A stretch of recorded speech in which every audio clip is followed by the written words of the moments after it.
সম্মানিত হাজিরিন, পৃথিবীর সকল কাজ বন্ধ থাকলে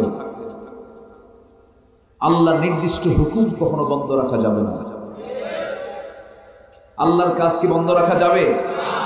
বরঞ্চ আল্লাহর কাজ তখন বেশি করে করলে বরকত বেশি হবে। এটাই তো উচিত ছিল। সম্মানিত ভাইরা, আসুন আমরা সেখান থেকে কথা বলি যেখান থেকে আমি তেলাওয়াত দিয়ে শুরু করেছি। সূরাটির নাম হলো সূরাতুল আনফাল। সূরাতুল আনফাল নাজিল হয়েছে মদিনায়। ৭৫টি আয়াত সম্বলিত এই সূরা। আল্লাহ তাআলা তেলাওয়াতকৃত আয়াতের ভিতরে মুমিনদেরকে বাছাই করে এখানে নির্বাচিত করেছেন। সত্যিকার অর্থে অরিজিনালি মুমিন কারা, ইমানদার কারা, আল্লাহ তাআলা এখানে তাদেরকে বেছে নিয়েছেন।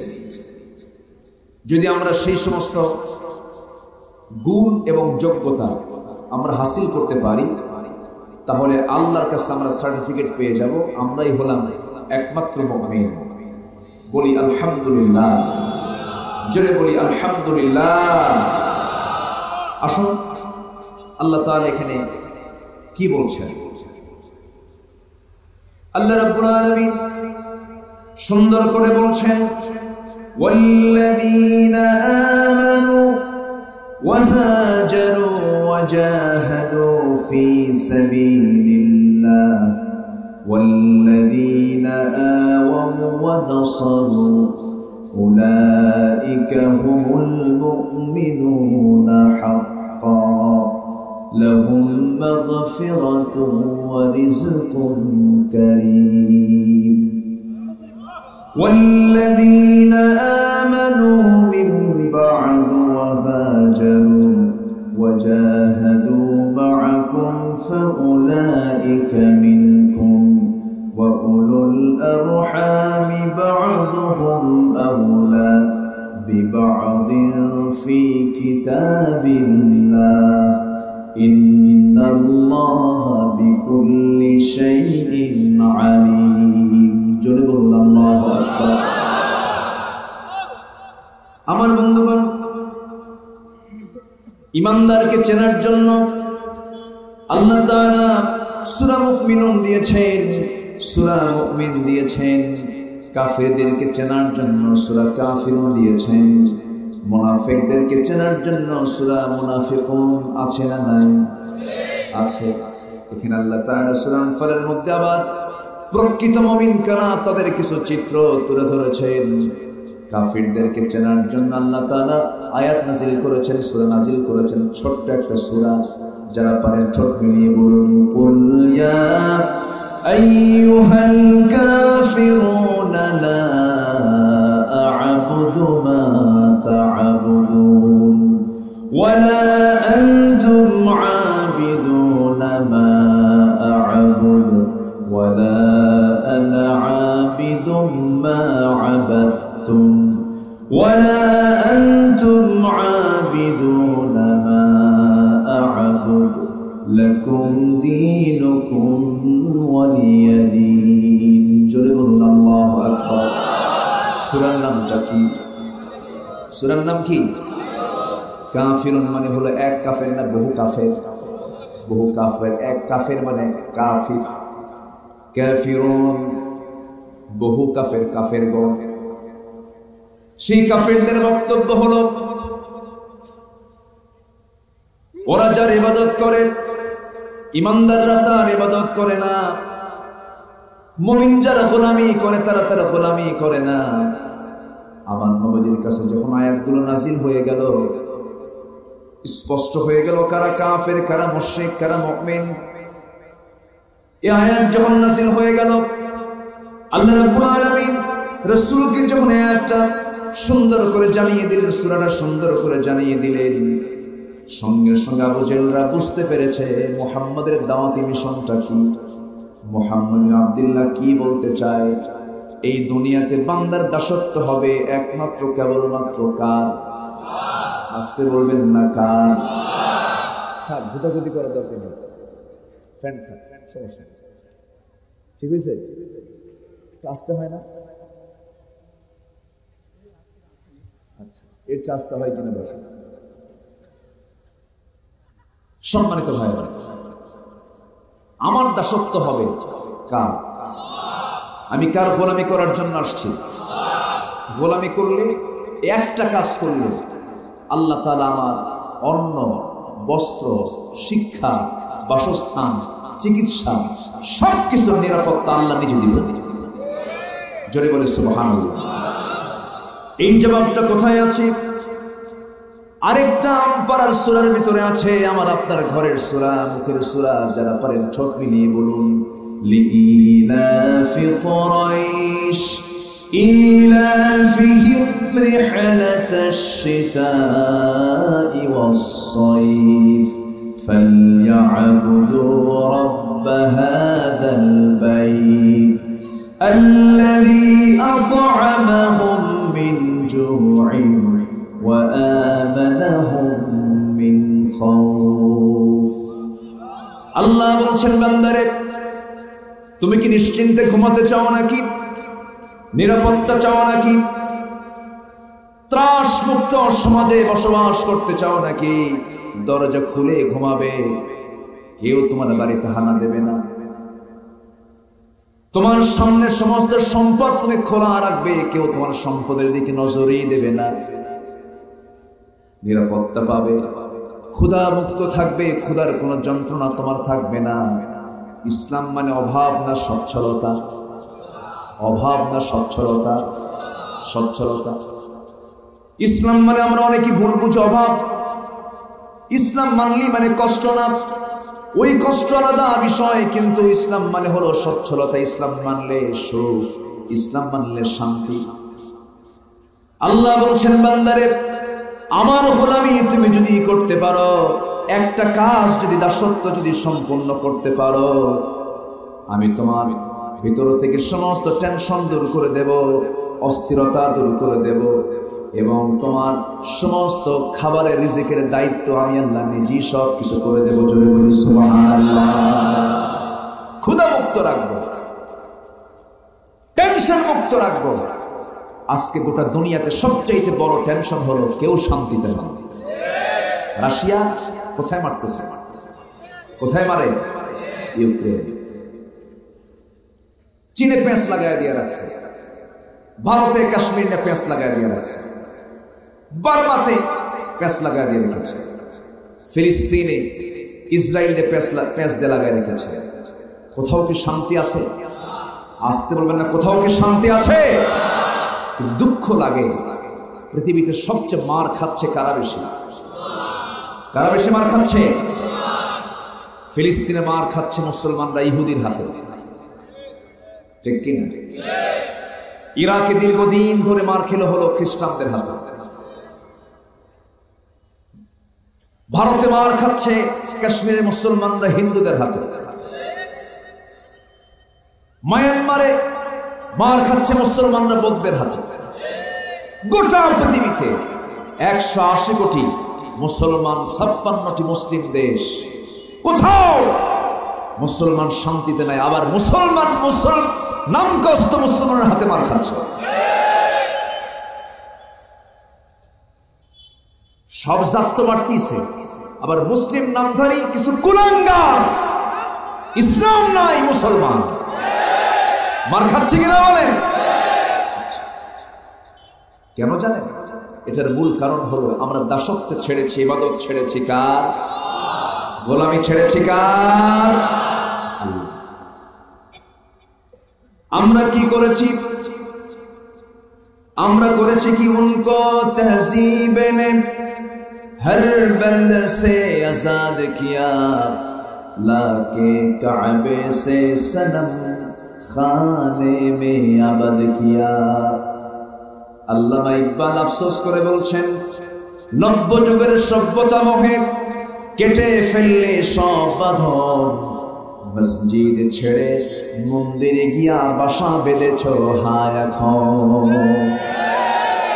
বলে আমাদের জন্য আপনাদের দেবীর কাছে একটু দোয়া করে নেবেন। আছে না নাই?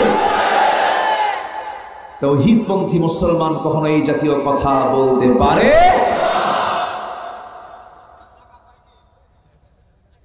কষ্ট পাচ্ছেন নাকি আপনারা? আলোচনা করব, কথা বলবো।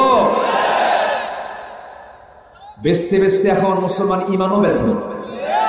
ইউসবিহু মুমিনান ওয়া ইউমসি কাফিরান। আখির জামানে এমন একটা সময় আসবে যে সময় মানুষ সকালবেলা ইমানদার হবে, বিকেলবেলা কাফের হয়ে যাবে। আমরা মাত্র 10 টাকার পিছনে আমরা ইমান, 10 টাকার জন্য আমরা ইমান বিক্রি করে ফেলি। আছে না নয়? না, ইমান আমাকে রক্ষা করতেই হবে। এটাই হচ্ছে অরিজিন কাজ, এটা হচ্ছে মূল কাজ।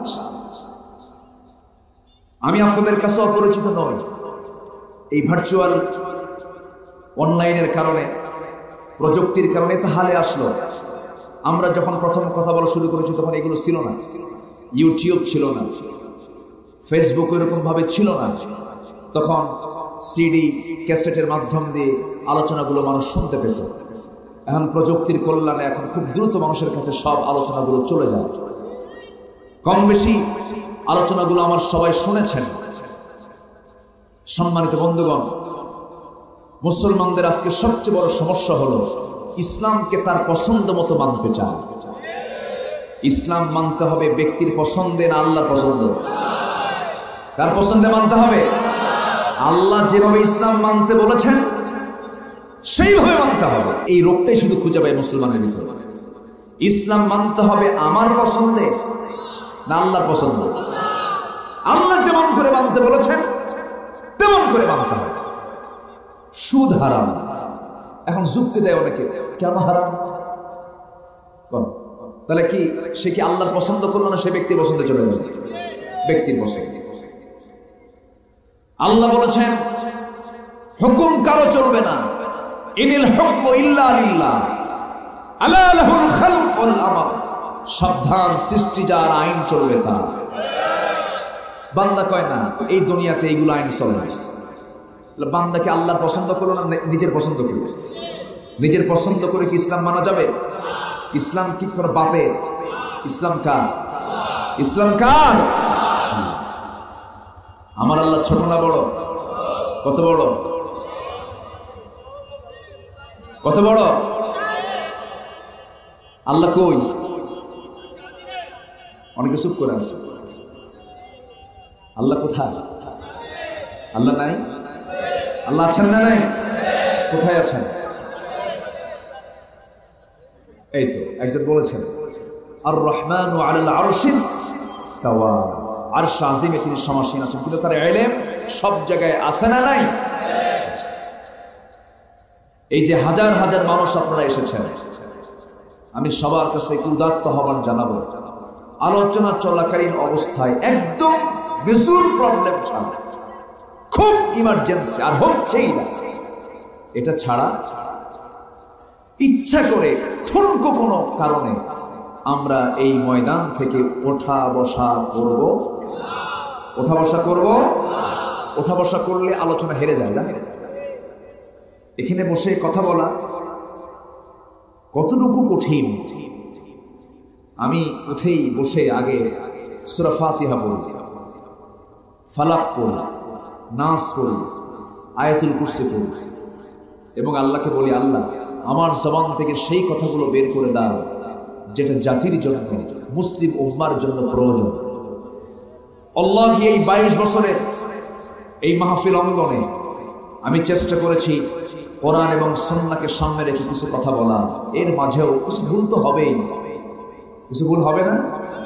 নবীজি নামাজ পড়াচ্ছেন, নামাজের মধ্যে কয়েকটা আয়াত বাদ পড়ে গেছে। সাহাবী নামাজ শেষে বললেন, ইয়া রাসূলুল্লাহ, উবাই বিন কাব রাদিয়াল্লাহু আনহু বললেন, হুজুর আপনি যে আয়াতগুলো বাদ দিলেন এগুলো কি মানসুখ হয়ে গেছে, রহিত হয়ে গেছে? আমার রাসূল বলেন, না রহিত হয় নাই, আমি ভুলে গেছি। ভুল কি হয় না? ভুল হয় না? হতে পারে, তবে জানা মতে জেনে শুনে চেষ্টা করেছি ভুল না করার। সম্মানিত ভাইয়েরা, আমাকে আজকে হেল্প করতে হবে আপনাকে। এখানে থাকবেন শেষ পর্যন্ত, রাজি আছে তো? জোরে বলি ইনশাআল্লাহ। তাহলে আমার আল্লাহ তাআলা আছেন আরশে আজিম। এটা কোথায়? চুয়াডাঙ্গার ওই পারে। কোথায়? হ্যাঁ, একজন বলেছেন কোথায়? সপ্তম আকাশে উপরে। আমার আল্লাহ কোথায় আছেন আমরা একটা আয়াত দিয়ে বের করে ফেলি না। তিনি আরশে আজিমের সমাসীন আছেন, কিন্তু তার সমস্ত ইলম সব জায়গায় আছে না নাই? কেমন আছে আল্লাহ রাব্বুল আলামিন বলেন, আমার আল্লাহ এমন সূক্ষ্ম, তিনি এমন ভাবে দেখেন। وَيَعْلَمُ مَا فِي الْبَرِّ وَالْبَحْرِ وَمَا تَسْقُطُ مِنْ وَرَقَةٍ إِلَّا يَعْلَمُهَا। জলে এবং স্থলে কোন জায়গায় কি হয়ে যায়, এমনকি আমার আপনার বাড়ির ছাদের উপরে, টিনের চালের উপরে যে তেঁতুল গাছ আছে, সেই তেঁতুল গাছের পাতা ঝিরিঝিরি ছোট ছোট পাতা কয় মিনিট কয় সেকেন্ডে পড়লো, সেই ইলমটাও আমার আল্লাহর জানা হয়ে যায়। জোরে বলি সুবহানাল্লাহ। কোন পাতা আগে পড়েছে তেঁতুলে, কোন পাতা পরে পড়েছে তেঁতুলে, খবর কার আছে? কে জানেন? আল্লাহ জানেন।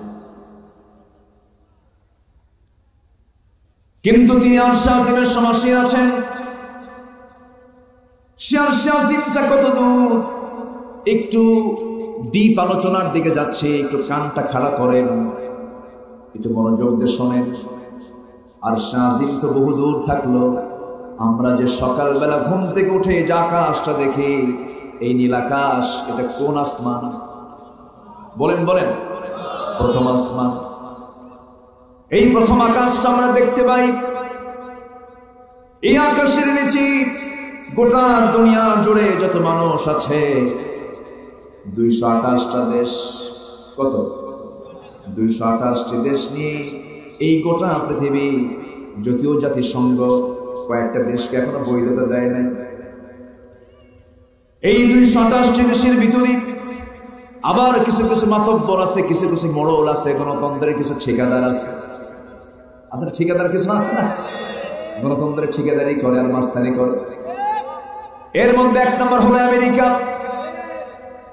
আমেরিকার জো বাইডেন, রাশিয়ার ভ্লাদিমির পুতিন, ইংল্যান্ডের লিজ ট্রাস, বিশ্বের সবচেয়ে বড় গণতান্ত্রিক রাষ্ট্র ভারতের দামোদর দাস নরেন্দ্র মোদী। এরকম করে গোটা দুনিয়ার ভিতরে কিছু পরাশক্তি আছে না নাই? বলেন আছে। হুমকি ধামকি মাঝে মাঝে মারে, কিন্তু এই যে বড় বড় পাওয়ারফুল লিডারকে দেখে আমরা ভয় পাই। আমরা ভাবি যে কি যেন হয়ে যায়, ওকে বন্ধু না মারলে আমি যেন ক্ষমতাচ্যুত হয়ে যাই। রাশিয়া আমাকে বাঁচাবে না, আমেরিকা আমাকে বাঁচাবে না, জার্মান আমাকে বাঁচাবে না, আমাকে বাঁচাবে না আমার আল্লাহ তাআলা।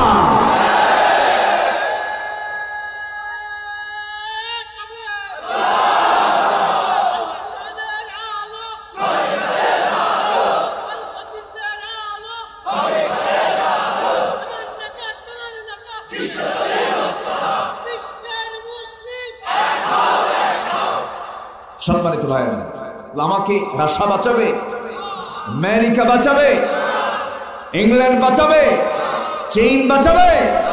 বাঁচাবেন কে? কে বাঁচাবেন? সম্মানিত ভাইরা, সম্মানিত বন্ধুগণ, এই যে বড় বড় নেতাগুলো, বড় বড় দেশগুলো সব কার ছাদের তলে? কার ছাদে? আকাশটা কে বানিয়েছেন? ছাদকার। সেই ছাদের তলে থেকে মাতব্বরি করা, মাতব্বরি চলবে ছাদের নিচে মানুষের না ছাদের মালিকের? ছাদের মালিককে, তিনি তো মাতব্বরি করবেন, তিনি তো আমার মূল গার্জিয়ান। আমার আল্লাহ তাআলা এই বিশাল আকাশের নিচে এই 228টি দেশ আমরা দেখি। পৃথিবীতে 228টি দেশ। এই 228টি দেশকে আবার আলো দেওয়ার জন্য সূর্য কয়টা? কয়টা সূর্য? আমেরিকার সূর্য মনে হয় আলাদা না? একটাই, একটা সূর্য, একটা সূর্য, একটা পৃথিবী। এখন সূর্য কি ডুবে আছে না তাপ দিয়ে যাচ্ছে? তেল লাগে না? আস্তে কর, লাগে তো। জ্বালানি ছাড়া হবে কেমন? অবশ্যই জ্বালানির প্রয়োজন আছে, কিন্তু কে লাগান? সেটাই সেখানে জ্বালানি কে ব্যবস্থা করেন? আল্লাহ ব্যবস্থা করেন। কিন্তু কোনোদিন কি বিদ্যুৎ শর্টে, জ্বালানি শর্টে কি সূর্য দুই একদিন বন্ধ ছিল? বন্ধ ছিল, এরকম ছিল? আমার আল্লাহর জ্বালানির কোনো অভাব, দুনিয়াতেও কোনো কিছুর অভাব, কিন্তু অভাব সৃষ্টি করে কিছু দুর্নীতিবাজ ব্যক্তির কারণে অভাব সৃষ্টি হয়। কোনো কিছুর অভাব নেই। পৃথিবীতে সব পর্যাপ্ত দিয়ে রেখেছেন কে? অভাব সৃষ্টি করে মানুষ, সংকট ক্রাইসিস সৃষ্টি করে কে? মানুষ। আমরা অপরাধ। তাহলে দেশ কয়টা? 228। সূর্য কয়টা? আকাশ কয়টা? আমরা দেখি কয়টা? একটা। এক আকাশের নিচে একটা সূর্য আলো দেয়। সেই সূর্য পৃথিবী থেকে 13 লক্ষ গুণ বড়। একটু আসতে বলে সুবহানাল্লাহ। মনে হয় ছোট হয়ে গেছে নাকি? 13 লক্ষ গুণ। আচ্ছা, বেটেল জুইস নামে একটা তারকা আছে। সেই বেটেল জুইস, সেই তারকা এই সূর্যের চাইতে 33 কোটি গুণ বড়। সবচেয়ে নিকটবর্তী তারকা পৃথিবীর প্রক্সিমা সেন্টারে, আলফা সেন্টারে বেটেল জুইস। এরকম 500 বিলিয়ন তারকা নিয়ে গঠিত এক একটা গ্যালাক্সি। আর এরকম একটা গ্যালাক্সি নয়, কোটি কোটি গ্যালাক্সি আছে মহাশূন্যে ভাসমান। আচ্ছা, পৃথিবীর সবচেয়ে নিকটতম যে তারকা প্রক্সিমা সেন্টারে যদি কেউ যেতে চায়, সফল, সেই তারকার কাছে যদি কেউ একটু সাক্ষাৎ করতে যায়, প্রেজেন্ট ওয়ার্ল্ডে সবচেয়ে দামি দ্রুতগামী যানবাহন হলো অ্যাপোলো 11, যার সেকেন্ডে গতি হলো 11 কিলোমিটার, মিনিটে গতি হলো 660 কিলোমিটার, ঘন্টার গতি হলো 39,000 কিলোমিটার।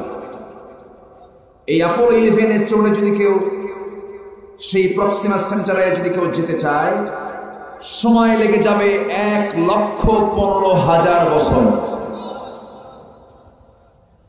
যাওয়া যাবে তোমার সঙ্গে? যাওয়া সম্ভব? গেল। এই যে আমি গ্যালাক্সির কথা বললাম, সুপারনোভার কথা বললাম, ব্ল্যাক হোলের কথা বললাম, গ্যালাক্সির কথা বললাম, সব আকাশে না মহাশূন্যে? আকাশে না তো, আকাশ তো অনেক দূরে। এগুলো সব আকাশের নিচে, এই মহাশূন্যে ভাসমান সব। আকাশ তো আরো দূরে। একটু বলি সুবহানাল্লাহ। আচ্ছা, এখন প্রথম আসমান কথা বলবো। এর উপরে আবার মহাশূন্য আছে না নাই? আচ্ছা। এরপরে আবার আকাশ আছে না নাই? এরপর আবার মহাশূন্য, এরপর আবার আকাশ, এরপর আবার মহাশূন্য, এরপর আবার আকাশ, এরপরে মহাশূন্য, এরপর আবার আকাশ। এখন প্রশ্ন হলো, ওই আকাশগুলো এই আকাশের চাইতে কতটুকু ছোট বড়? মরু সাহারার ভিতরে যদি কারো হাত থেকে একটা আংটি পড়ে যায়, মরু সাহারা তো টের পাবে যে একটা আংটি পড়ছে, টের পাবে। মরু সাহারার ভিতরে একটা আংটি ফেলে দিলে যেমন মরু সাহারার তুলনায় আংটি কিচ্ছু না, দ্বিতীয় আসমানের কাছে প্রথম আসমান কিচ্ছু না। জোরে বলি সুবহানাল্লাহ। তৃতীয় আসমানের কাছে দ্বিতীয় আসমান কিছু না। এইরকম করে চতুর্থ, পঞ্চম, ষষ্ঠ আকাশ পার হওয়ার পর সেখানে আছে হলো সিদরাতুল মুনতাহা, সীমানার একটা গাছ। যেই সীমান্ত বৃক্ষে আমার নবীজির মেরাজের সময় জিবরিল আমিন সেখানে গিয়ে থেমে গিয়ে বলেছিলেন, ইয়া রাসূলুল্লাহ, এটা আমার লাস্ট বর্ডার। এখানে লাস্ট বর্ডার আছে না? এই পাশে তো ইন্ডিয়ার বর্ডার আছে না? আছে। মেদিনীপুর না, ও আচ্ছা মেহেরপুর, এরপরে হচ্ছে নদিয়া। নদিয়া আছে পাশাপাশি দেশ, বর্ডার আছে না নাই? আচ্ছা, তো বললেন যে ইয়া রাসূলুল্লাহ আমার এখানে লাস্ট বর্ডার, আমি আর যেতে পারতেছি না, আপনি চলে যান। স্পেশাল ফ্লাইট আবার পাঠানো হলো নতুন করে, সেটাতে চললেন। সপ্তম আকাশ পেরিয়ে আরশ আজিমের মেহমান হলেন মুহাম্মদ সাল্লাল্লাহু। আমার নবীর মতো পর্যটক, আমার নবীর মতো ট্রাভেলার, আমার নবীর মতো সফরকারী মানুষ পৃথিবীতে কখনো এসেছে? কখনো আসতে পারে? কখনো কেউ আসবে? চিন্তা করে দেখেন আমার রাসূল কত বড় বিজ্ঞানী। এই সপ্তম আসমান পেরার পর, পেরিয়ে যাবার পর আমার আল্লাহ তাআলার আরশ আজিম, সেখানে সিংহাসন রয়েছে, সেখানে তিনি সমাসীন থাকেন। আমার ভাইরা, সে আল্লাহ তাআলা কত পরে, শুধু পরে না সবার উপরে। সাব্বিহিসমা রাব্বিকাল আ'লা আল্লাযী খালাকা ফাসাওয়া ওয়াল্লাযী قدر فهدى والذي أخرج المرعى فجعله غثاء أحوى جربنا الله أكبر আমার বন্ধুগণ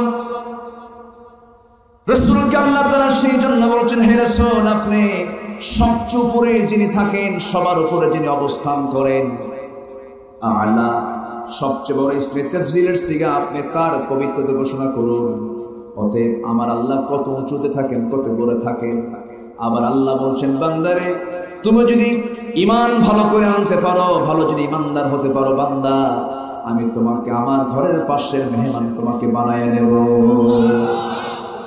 জান্নাত কোথায় জান্নাত কোথায় হ্যাঁ এই যে উত্তর দিয়েছি কথা আছে আজকে প্রাণ খুলে কিছু কথা বলবো রাজি আছেন না সবাই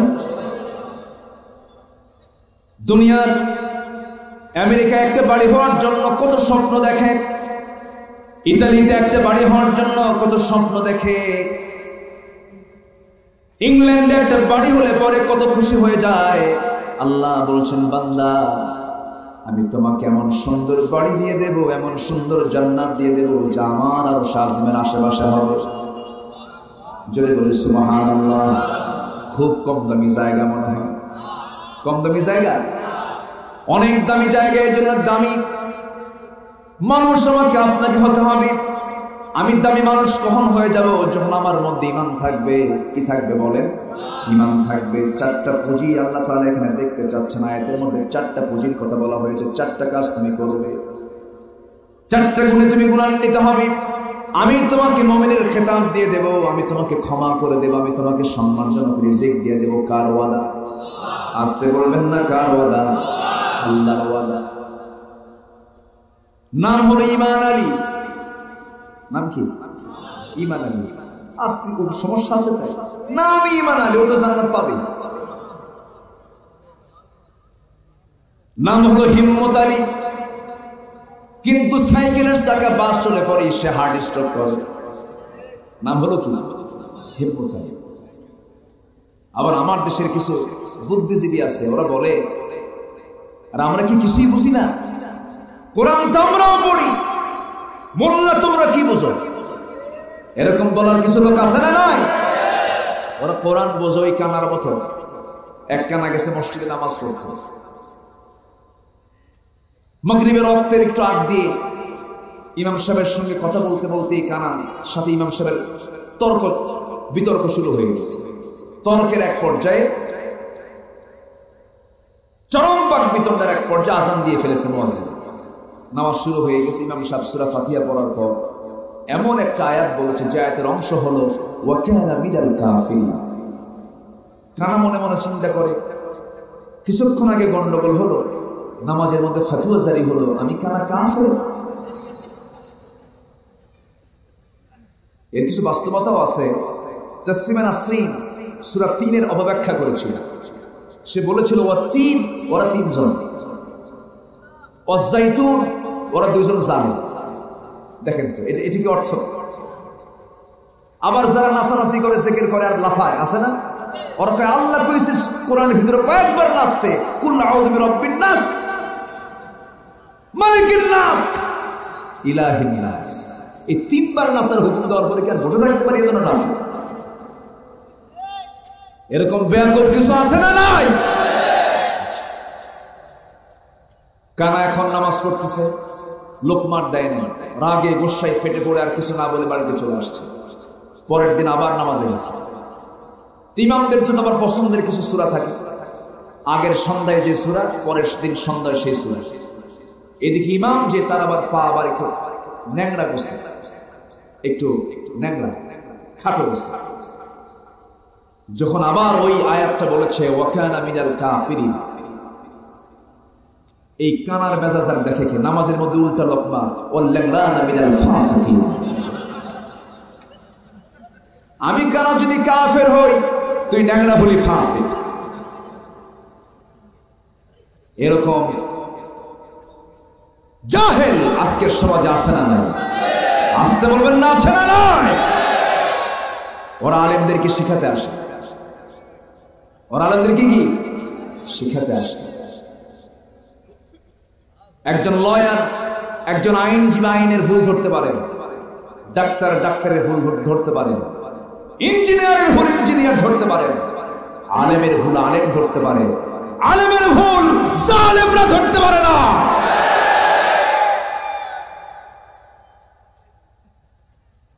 সম্মানিত ভাই, সবচেয়ে বড় সম্পদ হচ্ছে ঈমান। আমরা ঈমান ঈমান ঈমান ঈমান এটাকে ধরে রাখতে হবে, লালন করতে হবে। ঈমানের ক্যান্সার আছে না নাই? আসতে বলবেন না, আছে না নাই? সামান্য স্বার্থে বিক্রি হয়ে যাওয়া লোক আছে না নাই?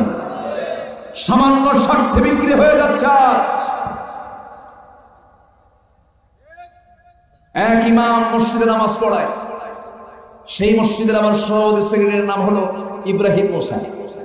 এদিকে নামাজ পড়ে, নামাজের মধ্যে ঘন ঘন একটা সূরা পড়ে, সেই সূরার শেষ অংশ হলো ইন্না হাযা লাফিস সুহফিল উলা সুহফি ইব্রাহিমা ওয়া মূসা। তো সভাপতি আর সেক্রেটারি যখন ওই ইমামের পেছনে নামাজ পড়ে খুব খুশি হয়, যাক মন মতো ইমাম পাইছি আমরা, আমাদের নাম ধরে নামাজে দোয়া করে। কিন্তু এইদিকে ইমাম যে বাড়িতে খায়, সেই বাড়িওয়ালার নাম হলো টুকু মিয়া।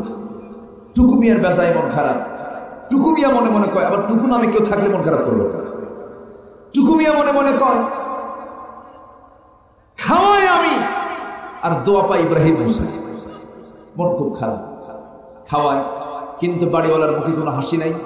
ইমাম সাহেব বলতেছে, ভাই আপনি হাসেন না, খুশি হন না, আপনি আমাকে খাওয়ান। মুখের মুচকে হাসি না দেখলে কি খাওয়া আসে?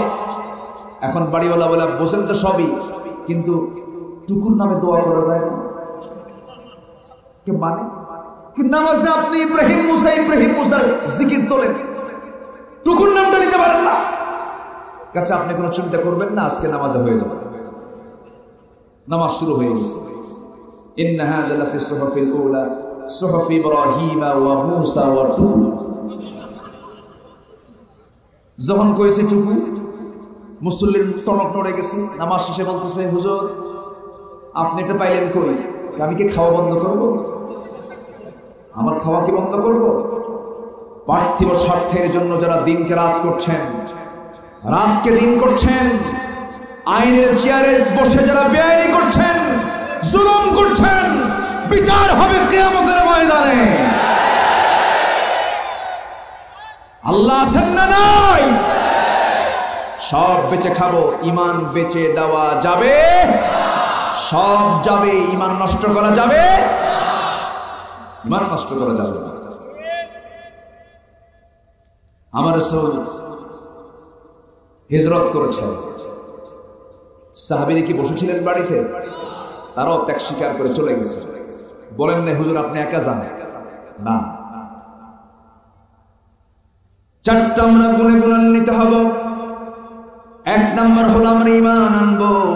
ঈমান যখন আনবো তখন আমার ইচ্ছায় চলবো না, আল্লাহর ইচ্ছায় চলবো। আমার আইনে চলবো না, আল্লাহর আইনে চলবো। আমার বিধানে চলবো না আল্লাহর বিধানে চলবো। আল্লাহর আইন মতো চলতে হবে, আল্লাহর বিধানে চলতে হবে, আল্লাহর হুকুম সব মেনে চলতে হবে। যদি না মানি আফাতুমিনুনা বিবাদিল কিতাব ওয়া তাকফুরুনা বিবাদ, কিতাবের কিছু অংশ মানবে কিছু অংশ মানবে না, এর ফলাফল হবে খিজুন ফিল হায়াতিদ দুনিয়া, দুনিয়ার জিন্দেগিতে লাঞ্ছিত হবে, আখিরাতে ক্ষতিগ্রস্ত হয়ে যাবে। কোরআনটাকে পরিপূর্ণরূপে মানতে হবে। এই ঈমানটাকে লালন করতে গিয়া তোমার কখনো শিরকের কাজ করা যাবে না, বেদাতের কাজ করা যাবে না, কুফরির লাইনে যাওয়া যাবে না। শিরকের কাজ করবে তোমার ঈমানের ক্যান্সার হয়ে যাবে, বেদাতের কাজ করবে তোমার ঈমানের ক্যান্সার হয়ে যাবে। ওই ঈমান নিয়ে তুমি কখনো জান্নাত পাবে না। ঈমানকে লালন করতে হবে, ঈমানের যত্ন নিতে হবে, ঈমানের ট্রিটমেন্ট করতে হবে। ঈমানের যদি কেউ ট্রিটমেন্ট করতে চান, সর্বক্ষণ সম্পর্ক রাখবো আমরা কোন কিতাবের সাথে? আসতে বলবেন না, কোন কিতাবের সাথে? দুনিয়ার ডাক্তাররা আমাদের দেহের ট্রিটমেন্ট করতে পারে। জ্বর আসলো নাপা দিয়ে দিল, জ্বর আসলো আমাকে প্যারাসিটামল দিয়ে দিল, এরপরে পেট খারাপ হলো আমাকে একটা গ্রুপের ওষুধ দিয়ে দিল। শারীরিক রোগের জন্য আমরা ডাক্তারের শরণাপন্ন হই, কিন্তু রুহের ট্রিটমেন্ট পৃথিবীর কেউ দিতে পারবে না। এই রুহের ট্রিটমেন্ট দেওয়ার জন্য একমাত্র বেস্ট ঔষধ হলো আল্লাহর কালাম কোরআনে কারীম। জোরে বলেন সুবহানাল্লাহ। যেই দেহে কোরআন তেলাওয়াত বেশি সেই দেহে রোগ কম। যে সমাজে কোরআন তেলাওয়াত বেশি সেই সমাজে ফিতনা কম। কিন্তু আজ থেকে 10 বছর পূর্বে আমার দেশে সকালবেলা, 15 বছর আগে সকালবেলা গ্রামের মধ্যে যদি আমরা চলাফেরা করতাম, দাদির মুখ থেকে গুনগুন গুনগুন করে কোরআন তেলাওয়াতের আওয়াজ শুনতে পেতাম কিনা বলে। মক্তবগুলো চালু ছিল, সেখানে বাচ্চারা মক্তবে কোরআন শেখার জন্য যেত, কিন্তু সেই মক্তবটা আজকে দখল করে নিয়েছে কেজি স্কুল। আসতে বলবেন নাকি? KG school. মক্তব শেষ হয়ে গেল, কোরআন পড়তে পারে না। আর আমার দাদির জায়গায় ভাবিরা এসে দখল করেছেন, সারা রাত ধরে সিরিয়াল দেখে আর ঘুম থেকে উঠে 10টার দিকে। আসতে বলবেন না ঠিক কি? শ্বশুর শাশুড়ি যারা আমার কথাগুলো শুনতেছেন খুব খুশি হচ্ছেন যে ভালো করে কম, বউ কথা শোনে না। আমার মায়েরা, কোন পরিবেশ আজকে আমরা পেয়ে গেলাম? সম্পূর্ণ চেঞ্জ করে নিতে হবে। আমার টাইম মেইনটেইন করতে হবে। সমস্ত কাজ হবে কয়েকটা নামাজের অধীনে, কয়েকটা নামাজের অধীনে। যার নামাজের রুটিন ঠিক থেকে যাবে, যার নামাজের নিয়ম তান্ত্রিকতা ঠিক থেকে যাবে, নামাজ যার সঠিক সময়ে সুন্দরভাবে হয়ে যাবে, পৃথিবীর কোনো অনিয়ম তাকে অনিয়মে আনতে পারবে না। নামাজ থেকে কন্ট্রোল করে ফেলবে। যদি বলি সুবহানাল্লাহ। সবার বাড়িতে মা বোন আছে না নাই? আসতে বলবেন না, আছে না নাই? আছে। একজন ইমানদারের এবং একজন কাফিরের ভিতরে পার্থক্য সৃষ্টি করে দেয় হলো নামাজ। আল মুমিন বাইনাল আল মুমিন ওয়াল কাফ আল ফারকু বাইনাল মুমিন ওয়াল কাফির তারকুস সালাহ। একজন কাফিরের মধ্যে পার্থক্য সৃষ্টি করে দেয় হলো নামাজ। সেই নামাজটা আমরা নিয়মিত পড়বো না অনিয়মিত পড়বো, সুন্দর না সুন্দর করব, তাড়াতাড়ি না আস্তে আস্তে পড়বো, সময়ে পড়বো না অসময়ে পড়বো, একা পড়বো না জামাতে পড়বো, অসুন্দর পোশাক না সুন্দর পোশাকে পড়বো। সব কিছু সুন্দর করে নামাজটাকে যদি আমরা সুন্দর করে লালন করতে পারি, এই নামাজ আমাকে চাবি দিয়ে দেবে। সেই চাবি দিয়ে মৃত্যুর পরে জান্নাতের দরজা খুলবো আর জান্নাতে ঢুকে যাবো। জোরে বলি সুবহানাল্লাহ। নামাজকে সুন্দর করতে হবে। কিন্তু দুঃখজনক হলো সত্য, আজকে 18 কোটি মুসলমানের দেশ বাংলাদেশ। এই দেশে মাত্র 5% লোক নামাজ পড়ে। 5% নামাজ পড়ে, বাকি 95% নামাজ পড়ে না। যদি 95% নামাজ পড়তো, সমাজে কোনো ফিতনা থাকতো না, সমাজে কোনো গন্ডগোল থাকতো না। মাত্র 5% লোক নামাজ পড়ে। এই জন্য বাজারে সাইকেল নিয়ে গেলে, সাইকেল রাখলে বলে সাইকেল থাকে না, চুরি হয়। কারণ নামাজ যে চুরি করতে পারে সে তো সবচেয়ে বড় চোর। আমরা কোন দেশে বসবাস করি? সবাই তো মুসলমান। সামান্য একটা সাইকেল আমি নিজের জীবনে মাহফিল করতে গিয়ে বহু জায়গায় দেখেছি ওয়াজ শুনতে আসছে, ওয়াজ শুনে সাইকেল চুরি হয়, ওয়াজ শুনে জুতা চুরি হয়, মসজিদে যায় জুতা চুরি হয়ে যায়, কারো কাছে কোনো সম্পদ আমানত থাকে না। আজ থেকে কয়েক বছর আগে আমি তায়েফে গিয়েছিলাম, হজ করার সময় একটা সফর ছিল, তায়েফে মাহফিল ছিল। মাগরিবের পরে বয়ান শুরু হবে, নামাজের পর কানে সংবাদ আসলো একজন ভাইয়ের জুতা চুরি হয়ে গেছে। কি চুরি হয়েছে? মনে মনে চিন্তা করলাম যে এই তায়েফেও জুতা চুরি হয়, এই আরবের দেশেও জুতা চুরি হয়। পরে জুতা চোর ধরা পড়ছে made in Bangladesh, made in Bangladesh. আমরা কি হয়ে গেলাম জানো? সামান্য লোভ আমরা সংবরণ করতে পারি না, সামান্য কিছুর কাছে আমরা ইমানটাকে বিক্রি করে ফেলি। ইমানটাকে নষ্ট করা যাবে না। অতএব আমরা এখানে যারা বসে আছি আমরা সবাই ইমানদার। আমরা সবাই কি ইমানদার? ইমানদার যদি হয়ে থাকি, ইমানদারের কিছু গুণ থাকতে হবে।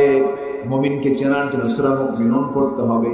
যারা পারেন ছোট মিলে আমার সঙ্গে সুন্দর করে বলুন, قد أفلح المؤمنون الذين هم في صلاتهم خاشعون والذين هم عن اللغو معرضون والذين هم للزكاة فاعلون والذين هم لفروجهم حافظون إلا على أزواجهم أو ما ملكت أيمانهم فإنهم غير ملومين فمن ابتغى وراء ذلك فأولئك هم العادون والذين هم لأماناتهم وعهدهم راعون والذين هم على صلواتهم يحافظون أولئك هم الوارثون الذين يرثون الفردوس هم فيها خالدون جل الله أكبر সবাইকে আল্লাহর বাসিন্দা হতে চাই নাকি? আল্লাহর যদি আমরা প্রতিবেশী হতে চাই, আসিয়ার মতো হতে হবে। আসিয়া ঈমান এনেছিলেন। আল্লাহ বলছেন, ওয়াল্লাযীনা আমানু ওয়া হাজারু ওয়া জাহাদু ফি সাবিলিল্লাহ ওয়াল্লাযীনা আওয়াউ ওয়া নাসারু উলাইকা হুমুল মুমিনুনা হাক্কা। সূরা আনফাল আয়াত নাম্বার ৭৪। ঈমান যারা আনবে, এক নম্বর গুণ হলো ঈমান আনতে হবে। ঈমান এনেছিলেন নাসিয়া আলাইহিস সালাতু ওয়াস সালাম। সবাই তো তার নাম শুনেছে, নাসিয়ার নাম শুনেন নাই? এই মহিলার স্বামীটা কে ছিল? আসতে বলুন না, কে ছিল তার স্বামী? ফেরাউন। ভালো মানুষ না খারাপ মানুষ? শুধু কি খারাপ না খুব খারাপ? খুব খারাপ ছিল। সমস্যা এই যে, ও আচ্ছা, নকুচে করতেছে সবাই। অনেক রাত হয়েছে অবশ্য, আমি তাহলে দোয়া করে দেব। বসেন, অস্ত কেবল শুরু হচ্ছে, কেনুরু অস্ত শুরু। বলি আলহামদুলিল্লাহ। তো বসেন। আমার চেয়ারম্যান ভাইকে চেয়ারম্যান মনে হয় না, জানেন? চেয়ারম্যান এরকম এত সিম্পল মানুষ হয় তো টাট হবে, একদম সাদা মাঠা মানুষ। আলহামদুলিল্লাহ, একসঙ্গে খাইলাম তো। হ্যাঁ, সাদা মাঠাই ভালো। আলহামদুলিল্লাহ। আল্লাহ তুমি তাকে দাড়িওয়ালা বানাই। দাড়ি হলে ভালো হয় না একটু? এই যে মিঠু ভাই দাড়ি রাখছে, জি, পরবর্তীতে হয়ে যাবে। জোরে বলি ইনশাআল্লাহ, আরো জোরে বলি ইনশাআল্লাহ। জি, বসুন, কেউ উঠবেন না। তাহলে আসিয়ার স্বামী ভালো না খারাপ? কেমন খারাপ? খুব খারাপ। কিন্তু আসিয়ার ব্যক্তিগত জীবনে ছিল না। কোনদিন ফেরাউন তার বউকে মেরেছে কোনো রেকর্ড নেই। আমাদের বউ মারার রেকর্ড তো নেই। খালি খারাপ কর। ফেরাউনের কিছু গুণও ছিল। আসিয়া আলাইহিস সালামের সাথে ফেরাউনের কোনোদিন কোনো কিছুতে টক্কর লাগে না। তাদের দাম্পত্যময় জীবন খুব সুখেরই ছিল, শুধু প্যাঁচ লেগেছিল একটা কারণে। সেটা কি বলবো? ঈমান। বলেন কি? বলেন বলেন বলেন বলেন। আমাদের স্বামী বইয়ের মধ্যে কি এটা নিয়ে প্যাঁচ লাগে? কি নিয়ে প্যাঁচ লাগে? হ্যাঁ বলেন, তুই একটা বলেন। হ্যাঁ, এগুলো নিয়ে কোনো গন্ডগোল হয় না। আমাদের গন্ডগোল হয় হলো বাপের বাড়ি থেকে কি আনলি, এরকম গন্ডগোল করার লোক আছে না নাই? আছে না নাই? এরকম এত নিচু জঘন্য কাজ ফেরন করে না। যৌতুকের টাকা না পাওয়ার কারণে বউকে পিটায়া বাবার বাড়ি পেঠে দেয়, এরকম কিছু বদমাইশ আছে না নাই? যৌতুক নেওয়াকে সুন্নতে মুআক্কাদা বলেন কি? আরো জোরে, আরো জোরে, আরো জোরে। কেউ টাকা নিবেন? এই যে যারা বিয়ে করেননি তাদের বলতেছে, যুবকরা যুবকরা যারা বিয়ে করনি, তোমরা কি কেউ টাকা নিবা? যৌতুক নিবা? বুড়া চাচা বুঝলাম না, বিয়ে কি আবার করবেন নাকি? ও ছেলের জন্য বলছে। এগুলো নেওয়া যাবে না, সম্পূর্ণ হারাম। আজকে এই ব্যাধি সমাজে এখন আছে না? এখন আছে না নাই? এগুলো মাথায় আনবেন। মেয়ে হলে মন খারাপ করে, ছেলে হলে খুশি হওয়া, এটা কি ইমানদারের লক্ষণ? ছেলে হলে মশানি আলাদা, কি হয়েছে ছেলে, আর যদি হয় মেয়ে, কি হয়েছে মনে এখন হার্ট স্ট্রোক করে পড়ল, আছে না? না, আমার নবী ছেলের বাপ না মেয়ের বাপ? ছেলের বাপ না মেয়ের বাপ? কখনো কি একটা বারের জন্য তিনি কি বলেছেন আল্লাহ আমার বেটা দাও? রাসূলের দোয়া জীবনে এরকম ছিল? রাসূল বলেননি কখনো যে আল্লাহ তুমি আমাকে ছেলে দাও? কখনো বলেন রব্বি হাবলি মিনাস সালিহিন, আল্লাহ তুমি আমাকে নেক সন্তান দাও। জোরে বলে সুবহানাল্লাহ। আমার ভাইয়েরা, ওই দিকে যাব না আমি। বলতেছিলাম আসিয়া আলাইহিস সালাতু ওয়াস সালাম তিনি এমন একজন ইমানদার ছিলেন, তার স্বামীর সঙ্গে অন্য কোনো দ্বন্দ্ব ছিল না, পারিবারিক জীবনের কোনো দ্বন্দ্ব ছিল না, দাম্পত্যময় জীবন নিয়ে কোনো ক্লেম অভিযোগ ছিল না, তার সুখী ছিল, ভালোই ছিল। কিন্তু যখন তিনি মুসার পক্ষ থেকে যখন কালিমার দাওয়াত পেলেন, সঙ্গে সঙ্গে আসিয়া বললেন আশহাদু আল্লা ইলাহা ইল্লাল্লাহ ওয়াহদাহু লা শারীকা লাহ। এই কথা যখন বলে ফেললেন, সঙ্গে সঙ্গে মিস্টার ফেরাউন বলে ফেলল আসিয়া সব কিছুই তো ভালোই চলছিল, আমি তোমাকে কত সম্মান দিয়ে দিলাম, আমি তোমাকে রাজরানীর মর্যাদা দিয়েছি, মন্ত্রী বড় না মিসেস মন্ত্রী বড়?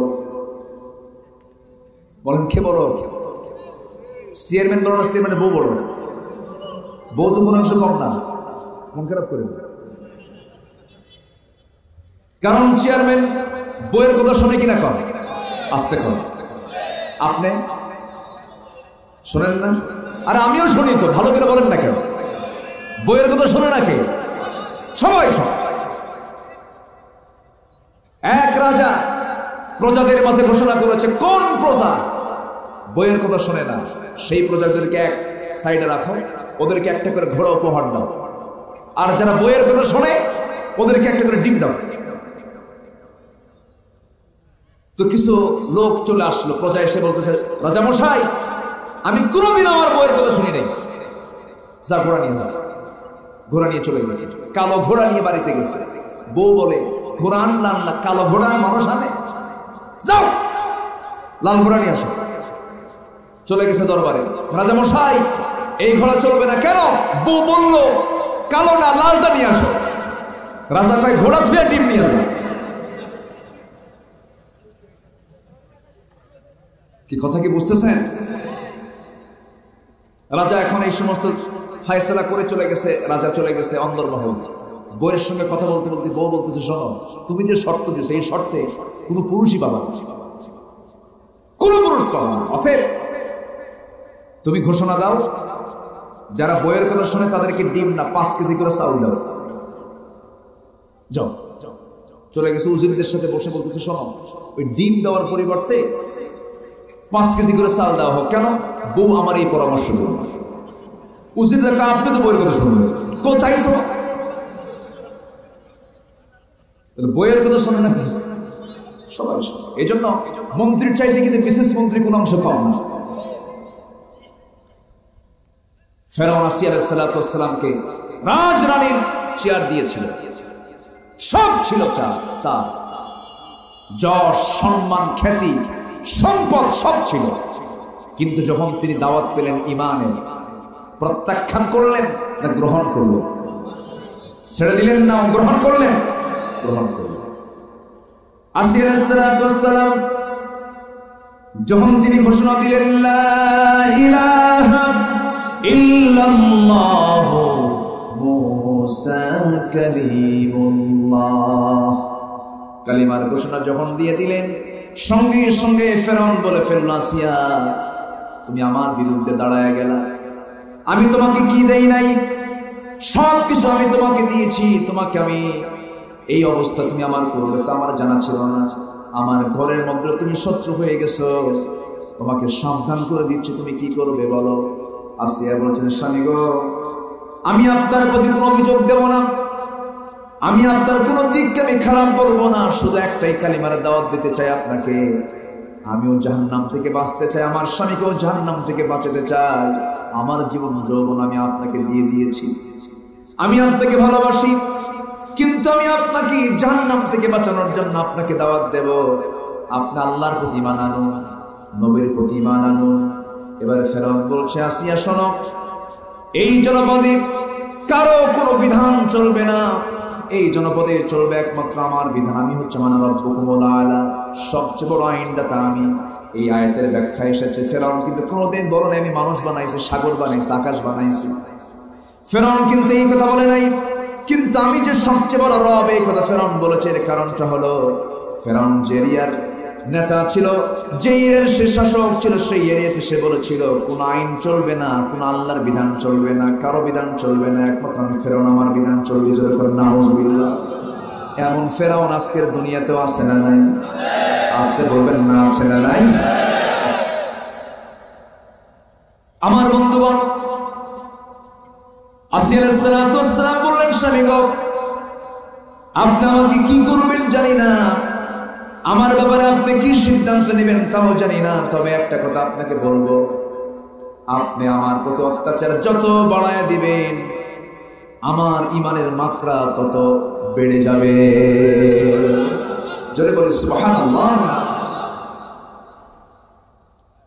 আমার ভাইয়েরা, অনেক লম্বা লম্বা কথা ছিল, সবগুলো পয়েন্ট আজকে আমাকে শেষ করতে হবে অল্প করে হলেও। সর্বশেষে সংক্ষিপ্ত করে বলছি, ফেরাউন যখন বলে ফেললো তোমাকে চূড়ান্ত আলটিমেটাম দিয়ে দিলাম, তুমি কি করবা বলো? আসিয়া বলছে, স্বামী গো, আমার মন বলছে আমি বাঁচবো না, কারণ আমার নাকের ভিতরে আমি জান্নাতের ঘ্রাণ পেতেছি।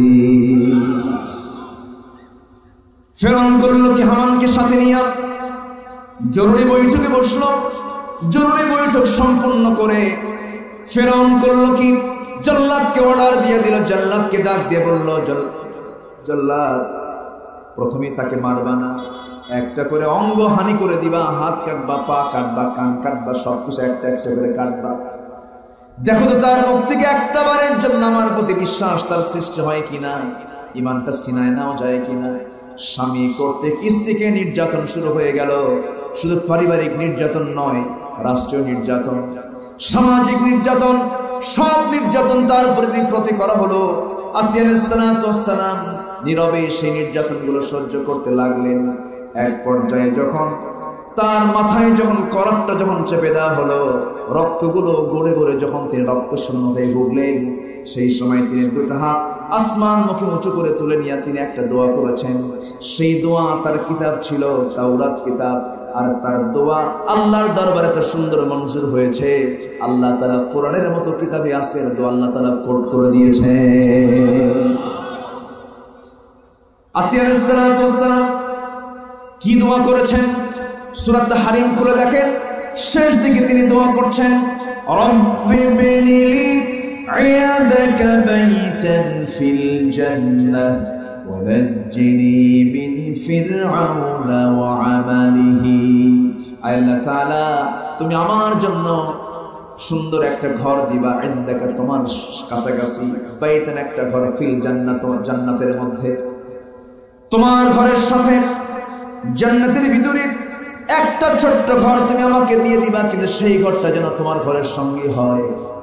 সুবহানাল্লাহ বলবেন, জোরে বলুন সুবহানাল্লাহ। জান্নাতটা কার ঘরের সাথে? আসতে বলবেন না, কার ঘরের সাথে? আল্লাহর ঘর সবচেয়ে নিচে না সবচেয়ে উপরে? সবচেয়ে নিচে না সবচেয়ে উপরে? কত বড় একটু ব্যাখ্যা আপনাদেরকে দিয়েছি, বৈজ্ঞানিক ব্যাখ্যা।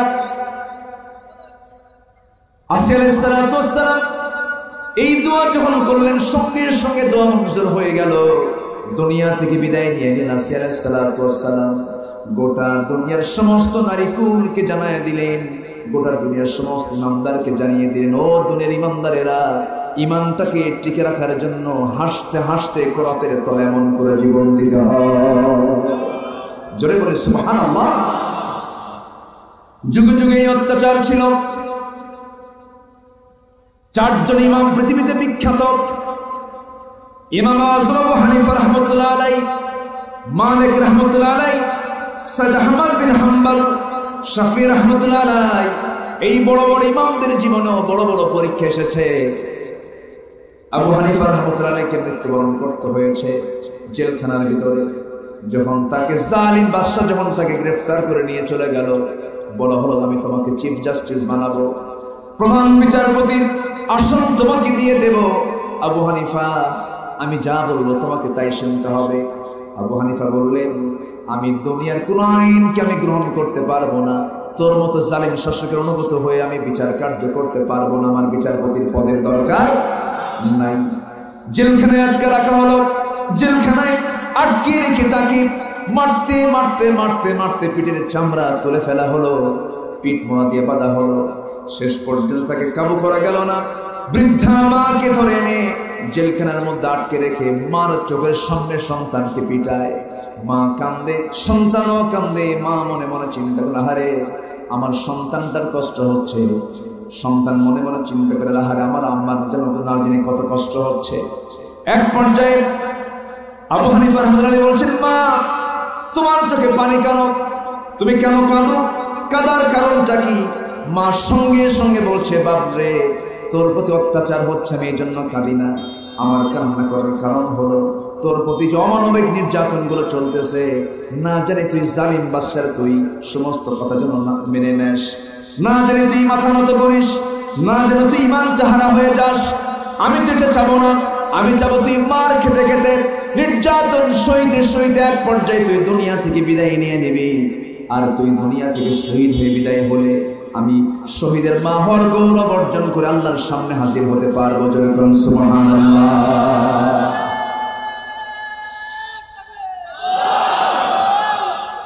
আমার ভাইয়েরা, আবু হানিফা রাহমাতুল্লাহ আলাইহি শেষ পর্যন্ত তিনি অটল থাকলেন। সামনে তিনি পানি চাইলেন, পানির ভিতরে বিষ মিশ্রণ করে দেওয়া হলো। বিষ মিশ্রিত পানি তিনি পান করলেন, টের পান নাই। নারী ভরে সব পড়ে গেল, তিনি দুনিয়া থেকে বিদায় নিলেন। বাতিলদের কাছে মাথা নত করেন নাই। ইমাম মালিককে মারতে মারতে পিঠের চামড়া তুলে দেওয়া হয়েছিল। সাইয়্যিদ আহমদ বিন হাম্বলকে মারতে মারতে রক্তাক্ত করে ফেলা দেওয়া হয়েছিল। আমার বন্ধুগণ, যুগে যুগে সাহাবে কেরাম, আম্বে কেরাম সবার জীবনে এমন নজির আছে না নাই? বলেন, আসতে বলবেন না, ছেড়ে নাই। আমি ঈমান আনলাম, আমার জীবনে এমন কোন সিচুয়েশন আসলো না এই ঈমানের কাজ করতে গিয়া, হিজরতের কাজ করতে গিয়া, জিহাদের কাজ করতে গিয়া খোদ আমার নবীজি পর্যন্ত রক্ত ঝরিয়েছেন জিহাদের ময়দানে। জানেন না সবাই? জিহাদের ময়দানে তিনি খোদ নিজেও রক্ত ঝরিয়েছেন। যে নবী রাস্তায় হাঁটলে পরে আল্লাহ তাআলা আকাশে সূর্যের নিচে এক খণ্ড মেঘ দিয়ে রাখতেন, যেন নবীজিকে যেন সূর্যের তাপ যেন না নিতে হয়। আল্লাহ তাআলা আমার রাসূলকে এত সম্মান দিয়েছেন, আরশ আজিমের মেহমান পর্যন্ত তাকে বানানো হয়েছে। গোটা জগতের জন্য তাকে রহমতের নবী করে দুনিয়াতে পাঠানো হয়েছে। সেই নবীজি মক্কার যখন বাসিন্দা ছিলেন সেই সময় মক্কার মানুষগুলো আমার রাসূলকে ফুল দিয়া তাকে অভ্যর্থনা দিয়েছে না পাথর দিয়া? ফুল না পাথর দিয়া? পাথর দিয়া। তায়েফে রাসূল যখন দাওয়াতে দেখেছেন ফুল পেয়েছেন না পাথর পেয়েছেন? এমন পাথর পেয়েছেন তারা বাছাই করে করে চোকা পাথর নবীকে মারার জন্য চোকা পাথরগুলো নবীজির মাথা থেকে পা পর্যন্ত মেরে মেরে রক্তাক্ত করে দিয়েছে। মাথা রক্তগুলো গড়ে গড়ে পায়ের তলা পর্যন্ত জমা হয়ে গেছে। জুতার তলার সঙ্গে পায়ের তলার জমাট বেঁধে গেছে। নবীজি মুক্ত করে পড়ে গেছে। সবাই ভেবেছে মুহাম্মদ বিন আব্দুল্লাহ বুঝি মারা গেছে। আমার নবীজির কিছুক্ষণ পর সেন্স ফিরল। পায়ের দিকে তাকায় দেখেন জুতার টান দেওয়া যায় না। টান মেরে মেরে জুতাটা পায়ের তলা থেকে খসায় নিলেন। এমন রক্তাক্ত অবস্থা দেখে আল্লাহ পাক বলছেন আমার হাবিবের কাছে চলে যাও জিবরাইল, আজকে আমার রাসূল যা বলবেন আমি তাই শুনবো। জিবরাইল আমিন চলে আসলেন, বললেন ইয়া রাসূলুল্লাহ, ইয়া হাবিবাল্লাহ, ফেরেশতারা অস্থির হয়ে গেছে, আপনি যা বলবেন আজকে তাই হয়ে যাবে। রাসূল বলছেন জিবরাইল আমি লানত দেব না, মুসার মতো অন্য নবীর মতো আমি লানত দেব না। এই তায়েফবাসী বোঝেনে আমাকে মেরেছে, আল্লাহ তুমি তায়েফবাসীকে হেদায়েত দিয়ে দাও। তায়েফবাসীর জন্য তিনি দোয়া করে আসলেন। আমি নিজে তায়েফের ময়দান ঘুরে ফিরে দেখেছি সবচেয়ে বেশি পরিমাণ ফল যে এলাকায় উৎপন্ন হয়, যে এলাকায় ঝাউ গাছ ছাড়া কাটা গাছ ছাড়া কিছুই হতো না, নবীজির দোয়ার ফসল এত তায়েফে ফল হয়। গোটা পৃথিবীর প্রত্যেকটা জায়গায় তায়েফের ফল পৌঁছে যায়। যদি বলেন সুবহানাল্লাহ। নবীজি মার খেলেন, সেই জায়গা থেকে কুরমতো উঠে এইদিক সেদিক তাকায়া আমার নবীজি একটা দৌড় মারলেন। সেই অত্যাচারের হাত থেকে বাঁচার জন্য একটা দৌড় মারলেন। দৌড় মারতে মারতে ক্লান্ত দেহ, 3 দিন 3 রাত খান নাই, পেটে কোনো খাবার যায় নাই।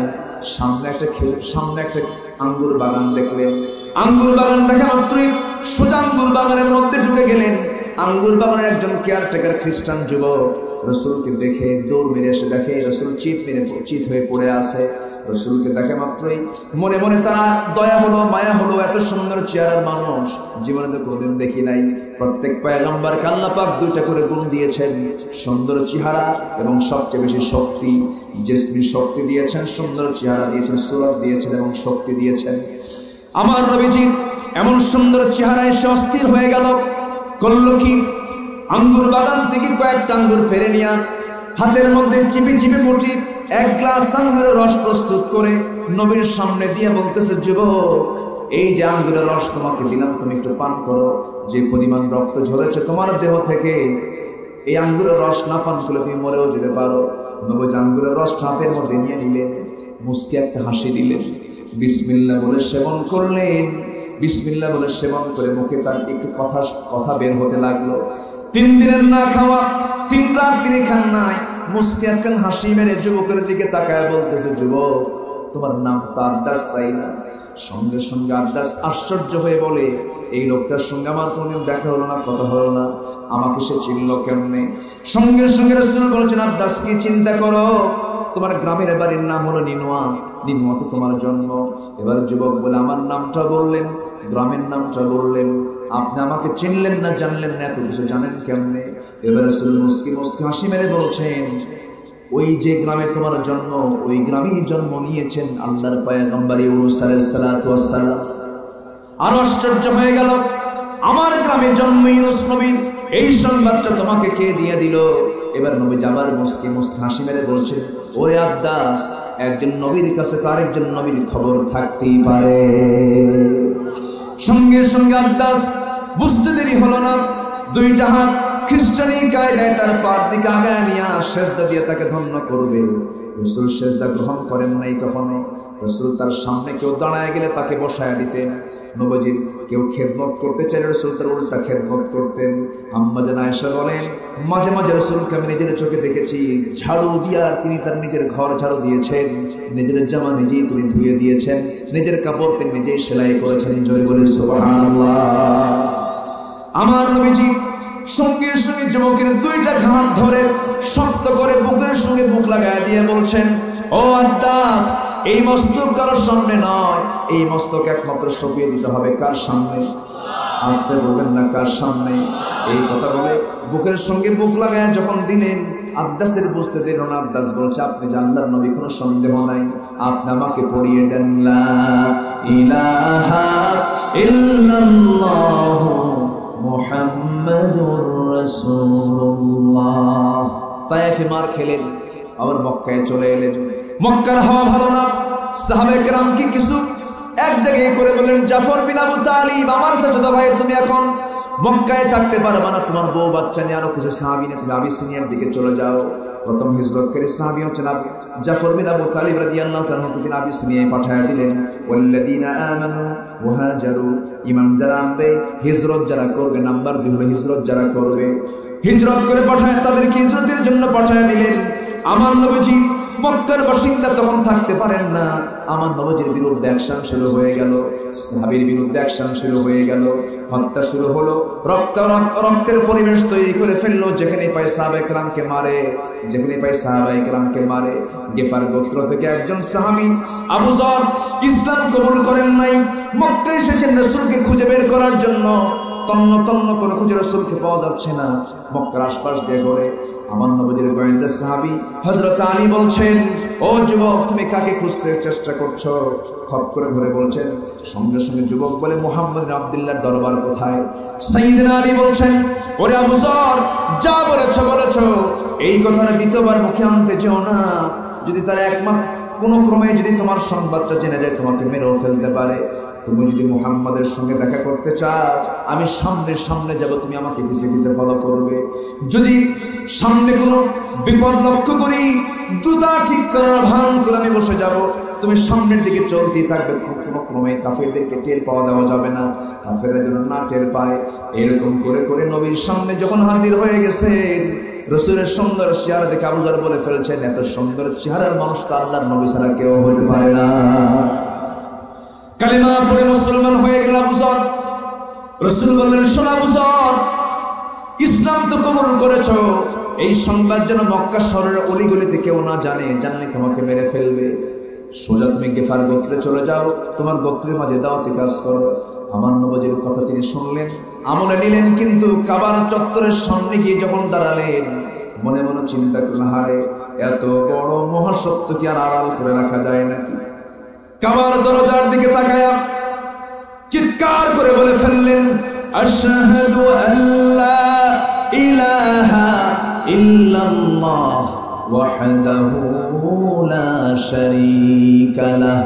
এই কথা বলার সঙ্গে সঙ্গে, এই কালেমার স্বীকৃতি দেওয়ার সঙ্গে সঙ্গে বৃষ্টির মতো পাথর মারা শুরু হয়ে গেল। মারতে মারতে রক্তাক্ত করে ফেললো। আবু জেহেল কিছুক্ষণ পরে এসে দেখে জমিনে লুটে পড়ে আছে। ছত্রভঙ্গ করে দিয়ে তাকে টান মেরে তুলে বলছে, যুবক, তোমার বাড়ি কোথায়? গিফার গোত্রে আমার বাড়ি। তোমার নাম কি? আবু যর।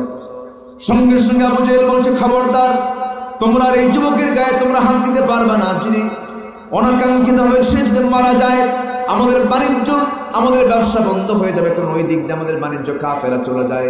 ওকে মারতে দিও না, ওকে আর বেরো না। তাকে ওই অবস্থায়, আহত অবস্থায় যখন তাকে মুক্ত করা হলো, দীর্ঘদিন পর রাসূল যখন সুযোগ পেলেন, সুযোগ বুঝে একদিন বলছেন, আবু যর, তোমাকে মানা করেছিলাম, তুমি এই কথা কাউকে প্রচার করবে না, মক্কায় যেন কে না জানে, তুমি কেন বলতে গেছো?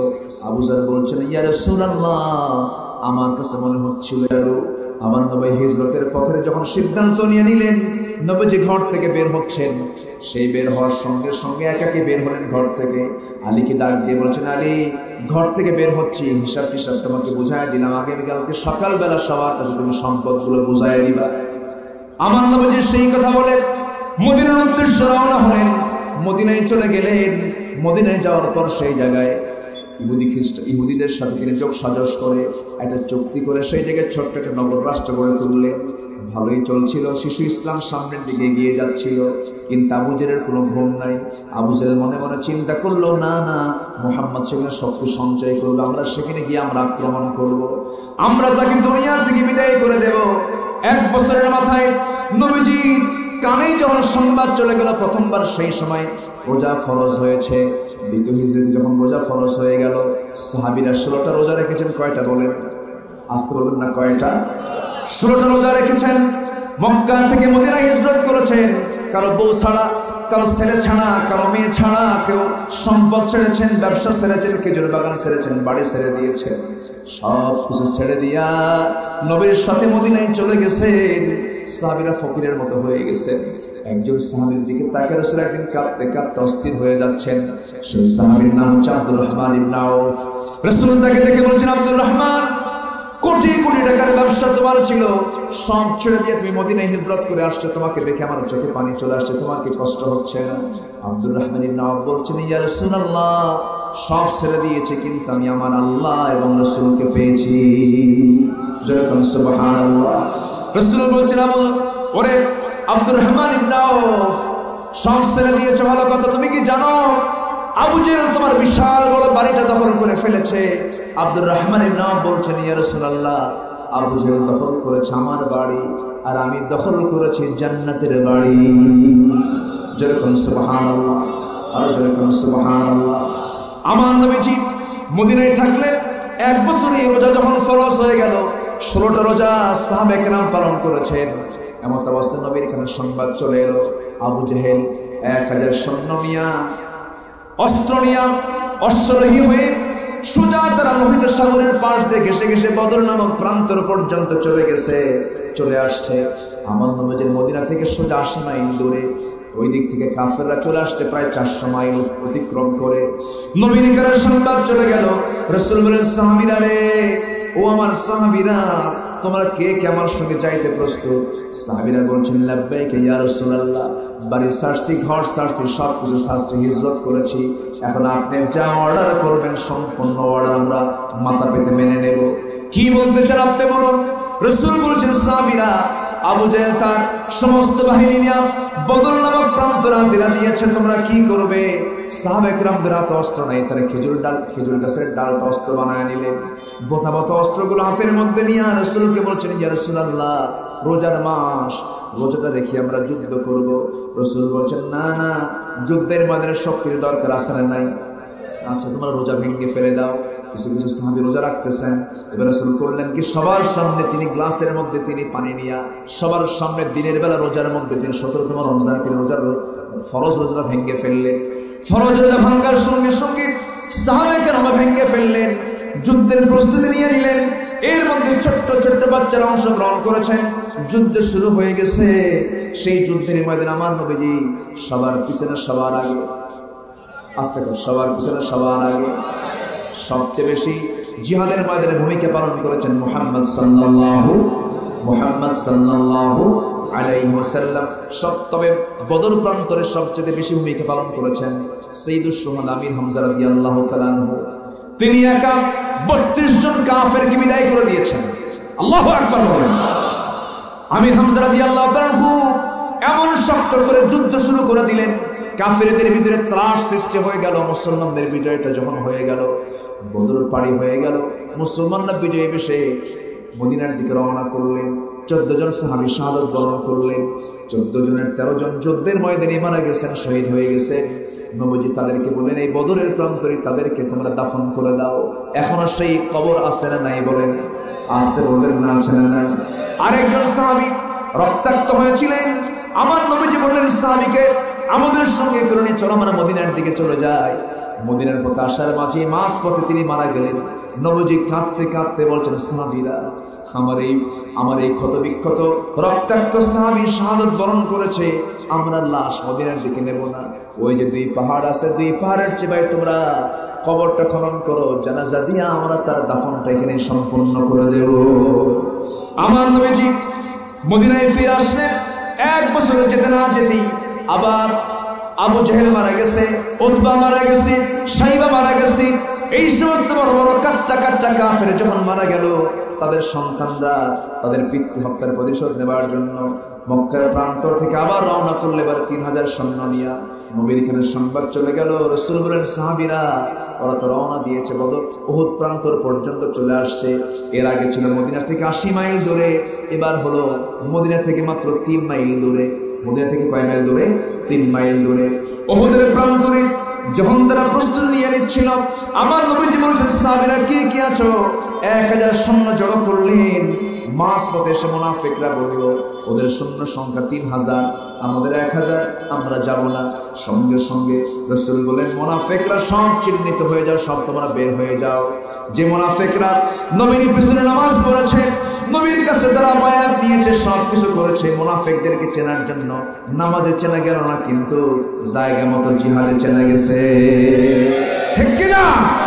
এই জন্য ঈমান এনেছি শুধু না, হিজরতের চিন্তা মাথায় থাকতে হবে। ওয়াল্লাযীনা আমানু ওয়া হাজারু ওয়া জাহাদু। নাম্বার 3 হলো জিহাদ করতে হবে কার পথে? আসতে বলবেন না, কার পথে? নবীর সিরাত থেকে শিক্ষা নেওয়ার দরকার আছে না নাই? উহুদের প্রান্তরে রাসূল বললেন, মুনাফিকরা তারা আউট হয়ে যাও, আমি রাসূল জিহাদের ময়দানের প্রস্তুতি নিচ্ছি। আল্লাহু আকবার।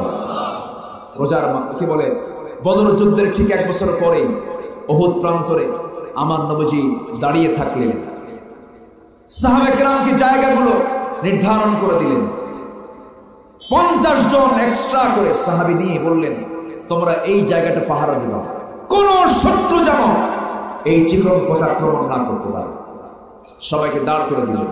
সেদিন নবীর মাথায় টুপি নাই, সেদিন নবীর মাথায় পাগড়ি নাই, সেদিন নবীর মাথায় সেনাপতির পোশাক, লোহার হেলমেট পরা পরিহিত মুহাম্মদ সাল্লাল্লাহু আলাইহি ওয়াসাল্লাম। আমার নবীজি যুদ্ধ শুরু করে দিল। কাফিরদের প্রায় পরাজয় হয়ে গেল, কিন্তু ওই 50 জন তীরন্দাজকে রাসূল আগেই বলে দিয়েছিলেন, তোমরা এই জায়গায় যে তোমরা দায়িত্ব পালন করছো, আমার পরবর্তী নির্দেশ না আসা পর্যন্ত এই স্থান ত্যাগ করবে না।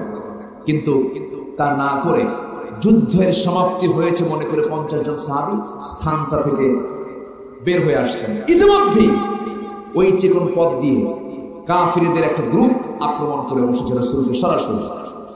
এর মধ্যে রাসূলকে খুব কাছাকাছি পেয়ে কয়েকজন কাফের হাতের মধ্যে পাথর নিয়ে সরাসরি রাসূলকে পাথর মারা শুরু করে দিচ্ছে। নবীজির সামনে 10 জন সাহাবী ছিলেন, তীরের আঘাতে ক্ষতবিক্ষত হয়ে সব দুনিয়া থেকে বিদায় নিয়েছে, শহীদ হয়ে গেল। নবীজি একা পাথর মারা শুরু হয়েছে। একটা পাথর এসে চট করে এসে নবীজির কপাল বরাবর লাগলো। মাথায় ছিল হেলমেট, হেলমেটের চিকন লোহার ফলা কপালের শক্ত হাড়ের মধ্যে ঢুকে গেল। আমার নবীজি ওই ফলা ঢোকার সঙ্গে সঙ্গে নবীজি আহত হয়ে গেলেন। ওই আহতের উপরে আরেকজন আঘাত করেছে, শিরস্ত্রাণের চিকন লোহা নবীর গালের মধ্যে গেঁথে গেল। আরেকজন কাফের মেরে দিল নবীজির মুখ বরাবর। মুখে পাথর লাগার সঙ্গে সঙ্গে নবীজির সামনের 2টি দাঁত ঝরে পড়ে গেল। একই মুখের ভিতরে 3টে ইনজুরি, নবীর পাশে কেউ নাই। নবীজি মুখ থুবড়ে পড়ে গেলেন। নবীজি রক্তাক্ত হয়ে পড়ে থাকলেন। চতুর্দিকে কাফের মুশরিকরা গুজব রটায় দিয়েছে, মুহাম্মদ আর বেঁচে নাই, মুহাম্মদ বিন আব্দুল্লাহ মারা গেছে। ওমরে ফারুক পাগলের মতো ছোটাছুটি করতেছেন, কিন্তু জ্ঞানী সাহাবী হযরত আলী মনে মনে চিন্তা করছেন, না, রাসূল মারা যেতে পারেন না। তন্ন তন্ন করে খুঁজতে খুঁজতে গিয়ে দেখেন উহুদের প্রান্তরে একটা গর্তের মধ্যে আমার নবী উপর হয়ে পড়ে আছেন। রাসূলকে সুন্দর করে আস্তে করে উঠায় নিয়ে চিৎ করে শোয়া দিয়ে দেখেন রাসূলকে চেনা যাচ্ছে না। রক্তাক্ত রাসূলের দাড়িগুলো লাল হয়ে গেছে, রাসূলের চেহারা রক্তাক্ত হয়ে গেছে, কাপড় চোপড়গুলো লাল হয়ে গেছে। সাইয়েদনা আলী বলছেন, ইয়া রাসূলুল্লাহ, এই উহুদের ময়দানে কাফের মুশরিকরা আপনাকে রক্তাক্ত করে দিল, আপনি তাদের জন্য লানত করুন।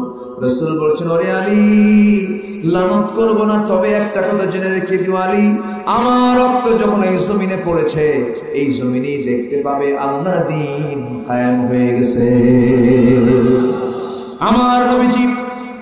আমার নবীজি ওই রক্তাক্ত অবস্থায় পড়ে থাকা অবস্থায় হযরত আলী তাকে কোলের মধ্যে উঠায় নিয়ে সেই জায়গা থেকে দৌড় মেরে উহুদের ময়দানে এক জায়গায় উঁচু জায়গা ছিল, সেই উঁচু জায়গায় তাকে শোয়া দেওয়া হলো। গামছা দিয়ে পানি দিয়ে তার রক্তগুলো মুছে মুছে দেওয়া হচ্ছে, কিন্তু কপালে গেঁথে আছে সেই লোহার ফলা। সেই লোহার টুকরোটা কেউ খুলতে পারে না, কেউ বের করতে পারে না। উবাইদ ইবনুল জাররাহ রাদিয়াল্লাহু তাআলা আনহু নবীর পাশে বসে গেছে। নবীজি কষ্ট পাচ্ছেন, সেই লোহার ফলায় হাত দিলেন, টান দিবেন, কিন্তু নবীজি মুখ থেকে আওয়াজ বের হয়, নবীজি কষ্ট পাচ্ছেন। আস্তে আস্তে টান দিলে পরে নবীজির কষ্ট বেশি হচ্ছে মনে করে নিজের শক্ত দাঁতটা লোহার সঙ্গে লাগায় দিলেন। চিন্তা করলেন না, নিজের দাঁতের দিকে এমন জোরে টান মারলেন, এক টানে তার দুইটা দাঁত ভেঙে গেল। সঙ্গে সঙ্গে লোহাটা বের হয়ে আসলো। রাসূল বলেছেন, ওবায়দা রে, দাঁত ভাঙলে কেন? আস্তে টান দিলেও তো হয়তো তোমার কষ্ট হতো না। ওবায়দা বলছেন, হুজুর দাঁত ভাঙা কেন, কলিজাটা ছিললেও আমার ওবায়দা আমার কোনো কষ্ট নাই। আমার নবীজি গাল থেকে লোহাটা বের করা হলো, ফিনকি দিয়ে রক্ত গড়ে গড়ে পড়া শুরু হলো।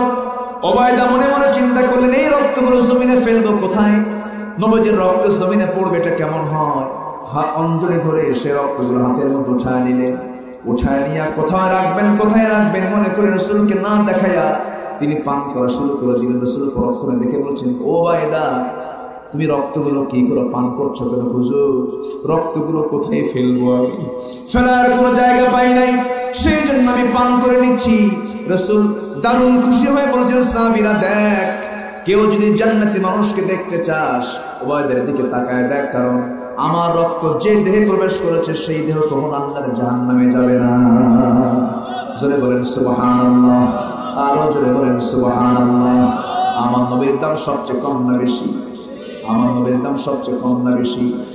সেই দিন কায়েমের জন্য যদি সেই নবীর পবিত্র দেহ থেকে যদি রক্ত ছড়াতে হয়, ঠিক তেমনি আল্লাহর জমিনের দিন কায়েমের জন্য অবশ্যই আল্লাহর বান্দার রক্ত ঝরানোর প্রয়োজন আছে না নাই? সেই সবাই কি আল্লাহর জমিনের দিন কায়েমের জন্য চূড়ান্ত মুজাহাদা সবাই কি করতে রাজি আছেন? হাত তুলে দেখেন মুসলমানেরা।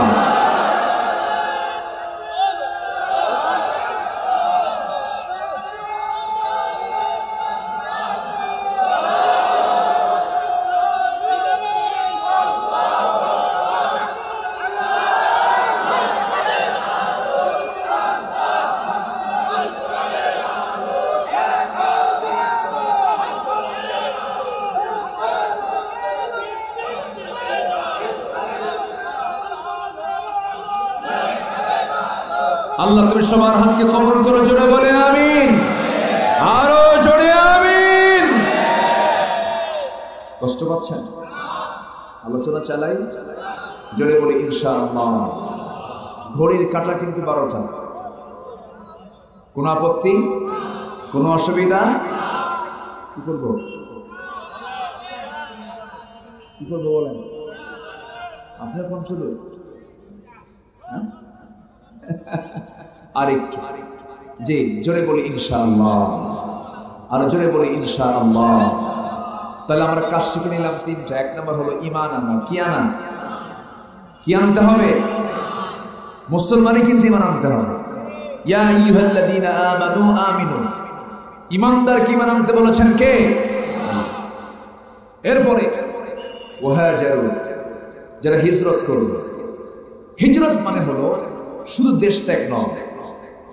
আল মুহাজিরু মান হাজারা মা নাহাল্লাহু আনহু, প্রকৃত মুহাজির তো সেই যে আল্লাহ তাআলার সমস্ত নিষেধ হারাম কাজগুলোকে নিজের জীবন থেকে মাইনাস করে, সেও মুহাজির। ওয়াজাহাদ, এবং যারা জিহাদ করবে। কার পথে? এখনো জিহাদ আছে না নাই? আসতে বলবেন না, আছে না নাই? অনেকে জিহাদকে মানতে চায় না, আছে না? জিহাদ আবার কিসের? যদি এই কথা বলে তার ঈমান নাই। তার ঈমান আছে? আল্লাহর নাম নিতে লজ্জা পায়। আল্লাহর নাম কেন নিল? তাকবীর কেন দিল? স্লোগান কেন দেওয়া হলো?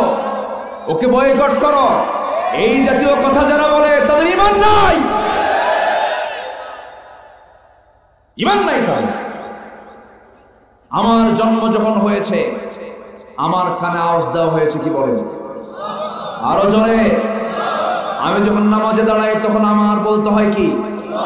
রুকুতে যেতে বলতে হয় কি? সেজদায় যেতে বলতে হয় কি? সেজদা থেকে উঠতে বলতে হয় কি? তাকবীর দেওয়া কি? নামাজে তাকবীর দিতে হয়, অবশ্যই দিতে হবে, না হলে নামাজে হবে না। যে নামাজে তাকবীর দিতে হয় জরুরি,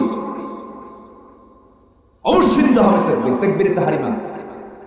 আচ্ছা, এরপর জন্মতে তাকবীর নিলাম, নামাজে তাকবীর দিলাম, আমি যখন মারা যাব, যখন সোজা হব পর্যন্ত মরণ আগে তো সোজা হই না আমরা। সাপ ব্যাংকে ধরেছে, এই ওঠে কে দেখেন কে ধরেন, আস্তে মুরব্বী তো অনেক রাত হয়েছে না, একটু মানে ধাক্কা দিলাম কেন, নতুন করে যান কেউ না ওঠে, আমার দিকে তাকা। সাপ ব্যাংকে ধরেছে, ব্যাংক সামনে দাঁড়ায় আছে, ধরবে ভাব। ব্যাংক বলছে মামা তুমিও থাকো আমিও থাকি, তুমি কীট পতঙ্গ খাও আমিও কীট পতঙ্গ খাই, তুমি তো শক্তিশালী আমি খুব দুর্বল, আমার ধরো না, আমার ছেড়ে দাও। সাপ বলে বেদব, এই কথা বলি খপ করে ব্যাংকে ধরে যখন মুখের মধ্যে নিয়েছে, ব্যাংকে সহজেই পেটের মধ্যে যেতে চায়, কি করে ডাকাটা কি করে, কে আসো সলিমুদ্দিন আসো, আদম সন্তান আসো। যখন তার গ্যাঙর আওয়াজ সলিমুদ্দির কানে যায়, তখন সলিমুদ্দিন হাতে কি নেয়, কাকে মারার জন্য, জালেমকে না মাজলুমকে? বলেন জালেমকে না মাজলুমকে? জালেমকে, কারণ শক্তিশালী যে সত্য ব্যাংকে ব্যস্ত।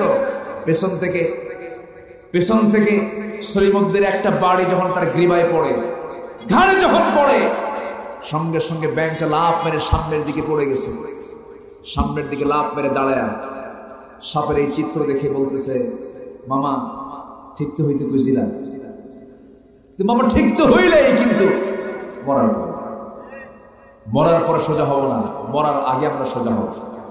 জোরে বলি ইনশাআল্লাহ, ওয়ালা তামুতুন্না ইল্লা ওয়া আনতুম মুসলিমুন, মুসলমান হয়ে মরব আমরা। জোরে বলি ইনশাআল্লাহ।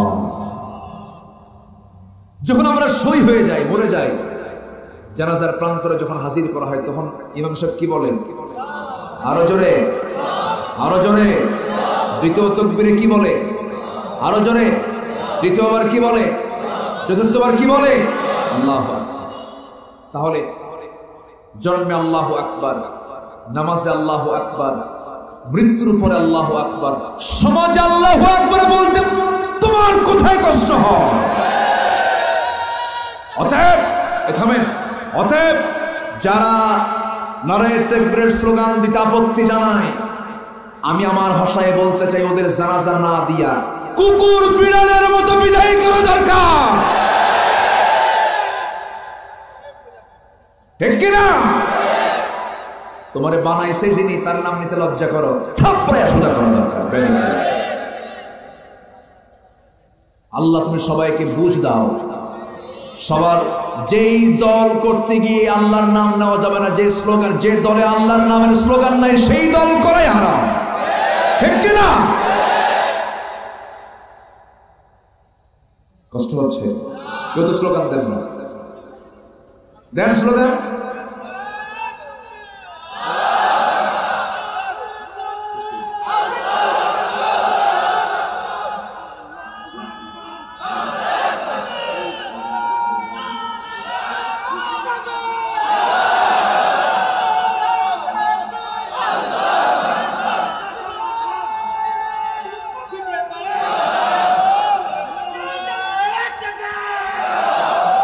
নারায়ে তাকবীর, আল কোরআনের আলো,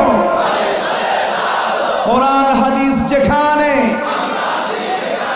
সব সমস্যার সমাধান, আলেম ওলামা যেখানে, চোর ডাকাত যেখানে। ক্লিয়ার? দোয়া করবেন না?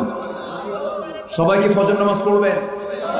ফজর পড়বেন কারা? হাত করে দেখেন, জোরে বলি ইয়া আল্লাহ, আমাদেরকে ফজর, যোহর, আসর, মাগরিব, ইশা 5 ওয়াক্ত সালাত জামাতের সাথে আদায় করার তৌফিক তুমি আল্লাহ দিয়া দাও। জোরে বলি আমিন, আরো জোরে আমিন।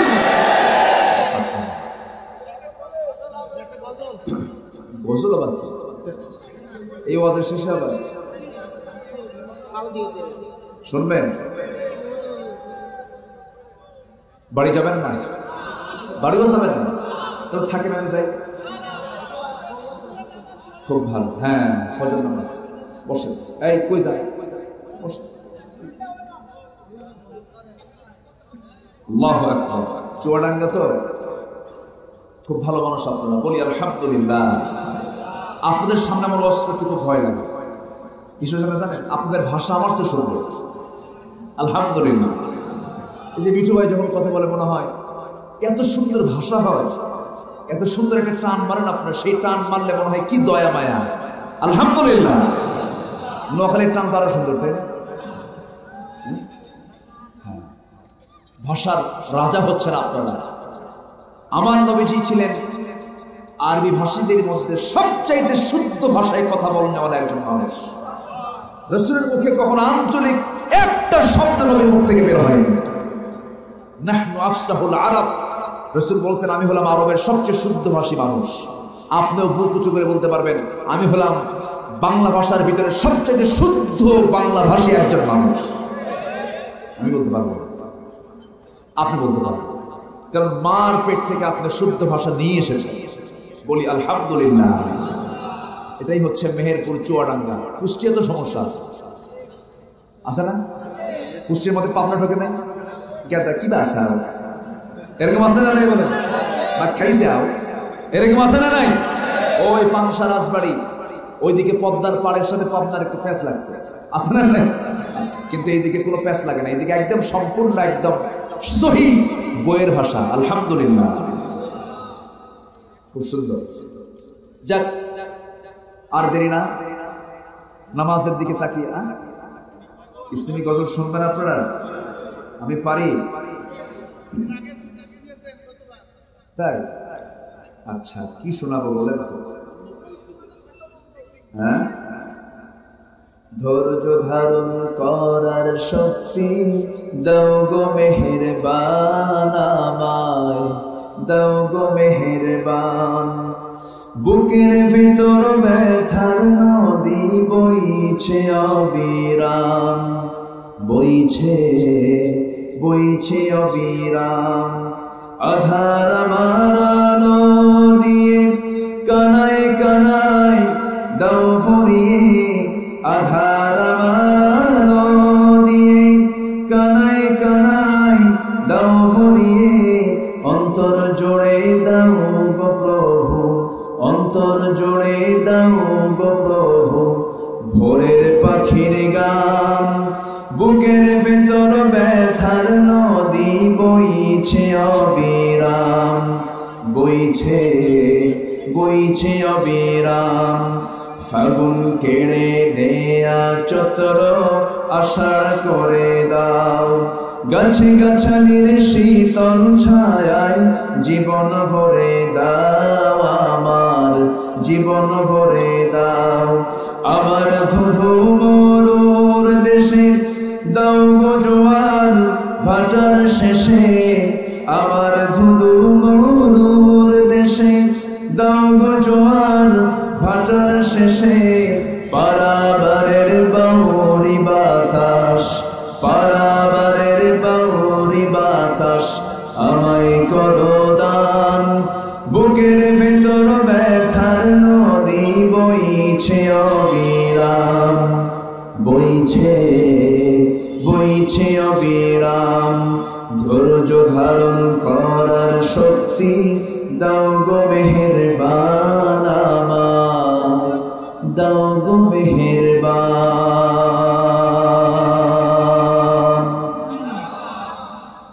আপনি কি রাগ করলেন নাকি? আপনি তো বসেন, আমরা দোয়া করি, আল্লাহর কাছে চাই। এখানে এতগুলো প্রশ্ন, এই প্রশ্ন উত্তর দিতে তো ফজর হয়ে যাবে। হ্যাঁ, প্রশ্ন তো আমার দেশে কয়েকটা থাকে। ফরজ নামাজের পরে মোনাজাত, এই যে শেষ, মানে খুব জরুরি। আচ্ছা,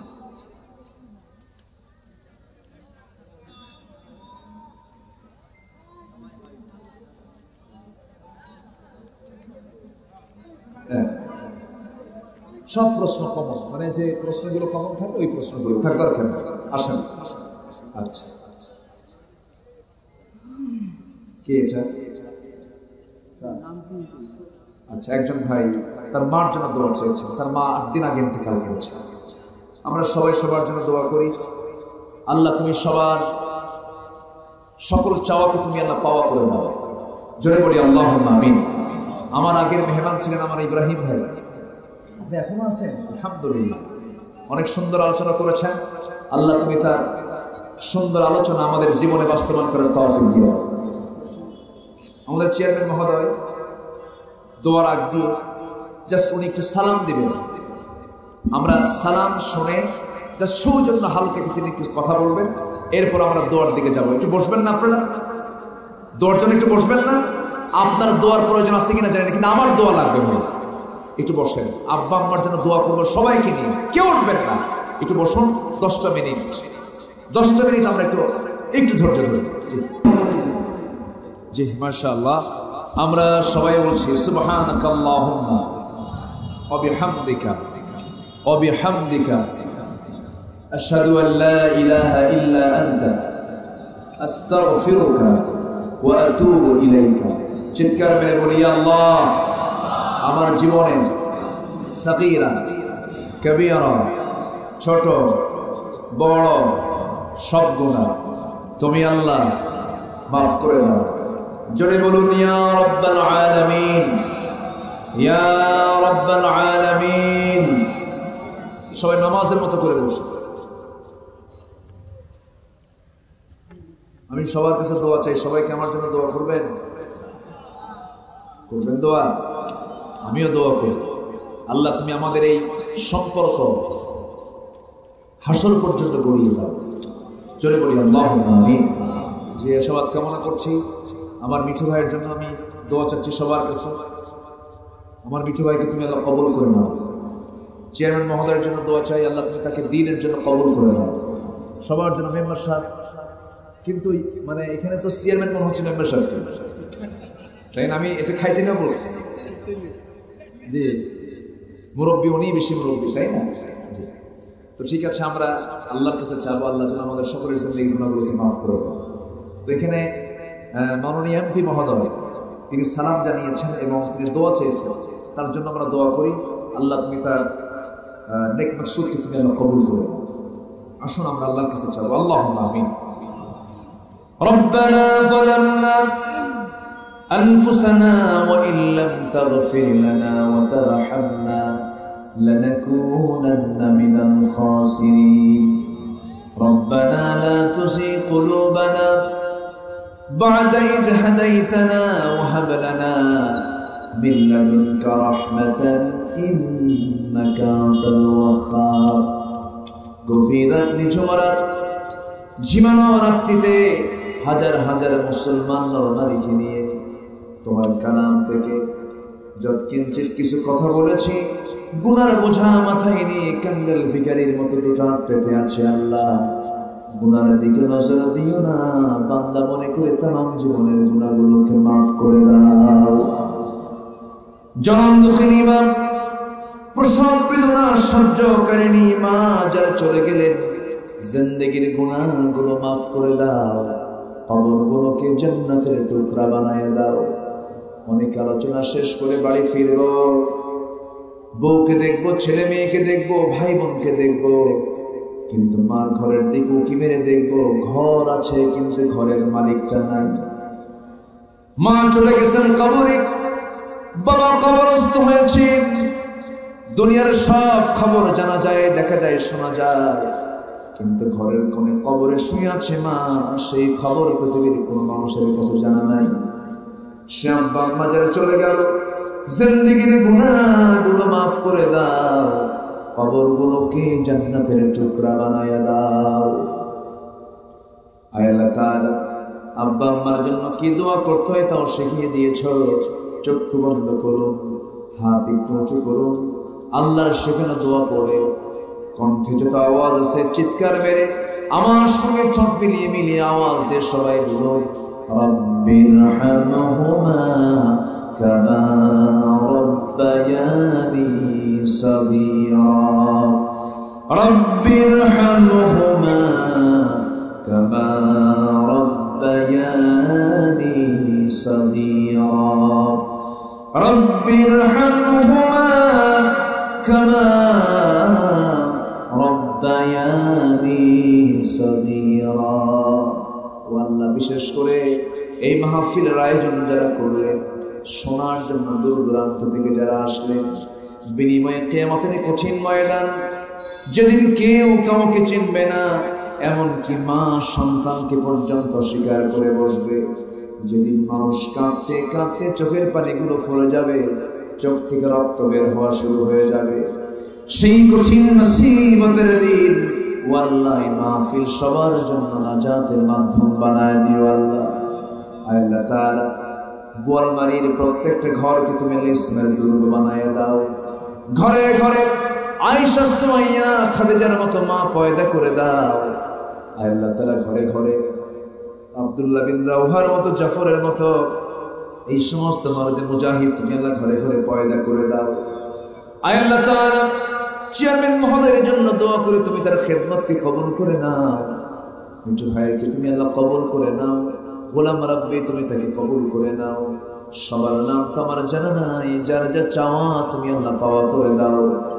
আমার পূর্ববর্তী মেহমান আমার ইব্রাহিম ভাইকে তুমি আল্লাহ কবুল করে নাও। ও আল্লাহ, এই দুনিয়াতে আসার তো সিরিয়াল ছিল, যাওয়ার তো কোনো সিরিয়াল থাকে না, কোন দিন মরবো জানি না, মরতে যখন হবে তুমি আল্লাহ শহীদে মওত কপালে জুটাইয়া দিও।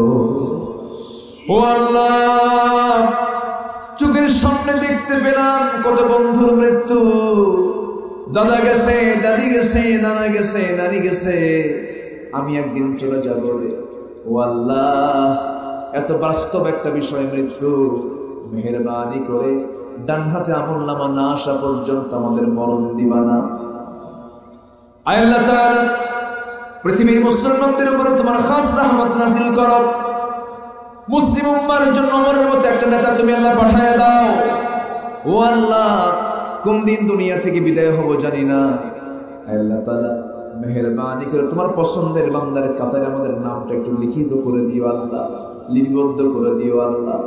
আল্লাহ গো, কোন দিন মরবো জানি না, তবে যেদিন মরবো এলান হবে চতুর্দিকে আব্দুল্লাহ আমিন নাই, চেয়ারম্যান নাই, মিঠু ভাই নাই, কোন আত্মীয় স্বজন সবাই জানবে, সব চলে আসবে, বাড়ি ভারী হয়ে যাবে, বাড়িটা মানুষ দিয়ে আত্মীয় স্বজন দিয়ে ভারী হয়ে যাবে, কান্নাকাটির রোল পড়ে যাবে, স্ত্রী কাঁদতে কাঁদতে গলা ভেঙে যাবে, সন্তানরা পাগলের মতো হয়ে যাবে, গোসলটা করা হয়ে যাবে, সেলাইওয়ালা কাপড় চোপড় সব কেচে দিয়ে কাটবে, মাথায় বাঁধন পায়ে বাঁধন দিয়া দিয়ে একটা জানাজার কাপড় আমাকে পরায় দেবে, সেলাই নাই, বোতাম নাই। ও আল্লাহ, আমাকে ফকিরের মতো টেনে চেড়ে কবরের দিকে নিয়ে যাবে, কবরে শোয়া দেবে, বাঁশ চাপা দেবে, মাটি চাপা দেবে, আমার দেহ এত দুর্বল, বাঁশের আগে আমার দেহটা পচে যাবে, গলে যাবে রে। 24 ঘন্টা যাবে না, মাথার চুলগুলো গলে গলে মাটিতে পড়ে থাকবে, 3 দিন যাবে না, চামড়াগুলো গলে গলে পোকার পেটের খাবার হয়ে যাবে, 7 দিন যাবে না, 7 দিনের মাথায় দেখা যাবে নাড়ি ভুঁড়িগুলো চোখ মুখ কান নাক দিয়ে বের হওয়া শুরু হয়ে যাবে, কিম্ভূত কি মাকার চেহারা হয়ে যাবে। এই তো দুনিয়ার নিয়ম। 3 মাস যাবে না, কবর খনন করে দেখা যাবে কয়েকটা হাড় ছাড়ার কিচ্ছু কবরস্থানে নাই রে।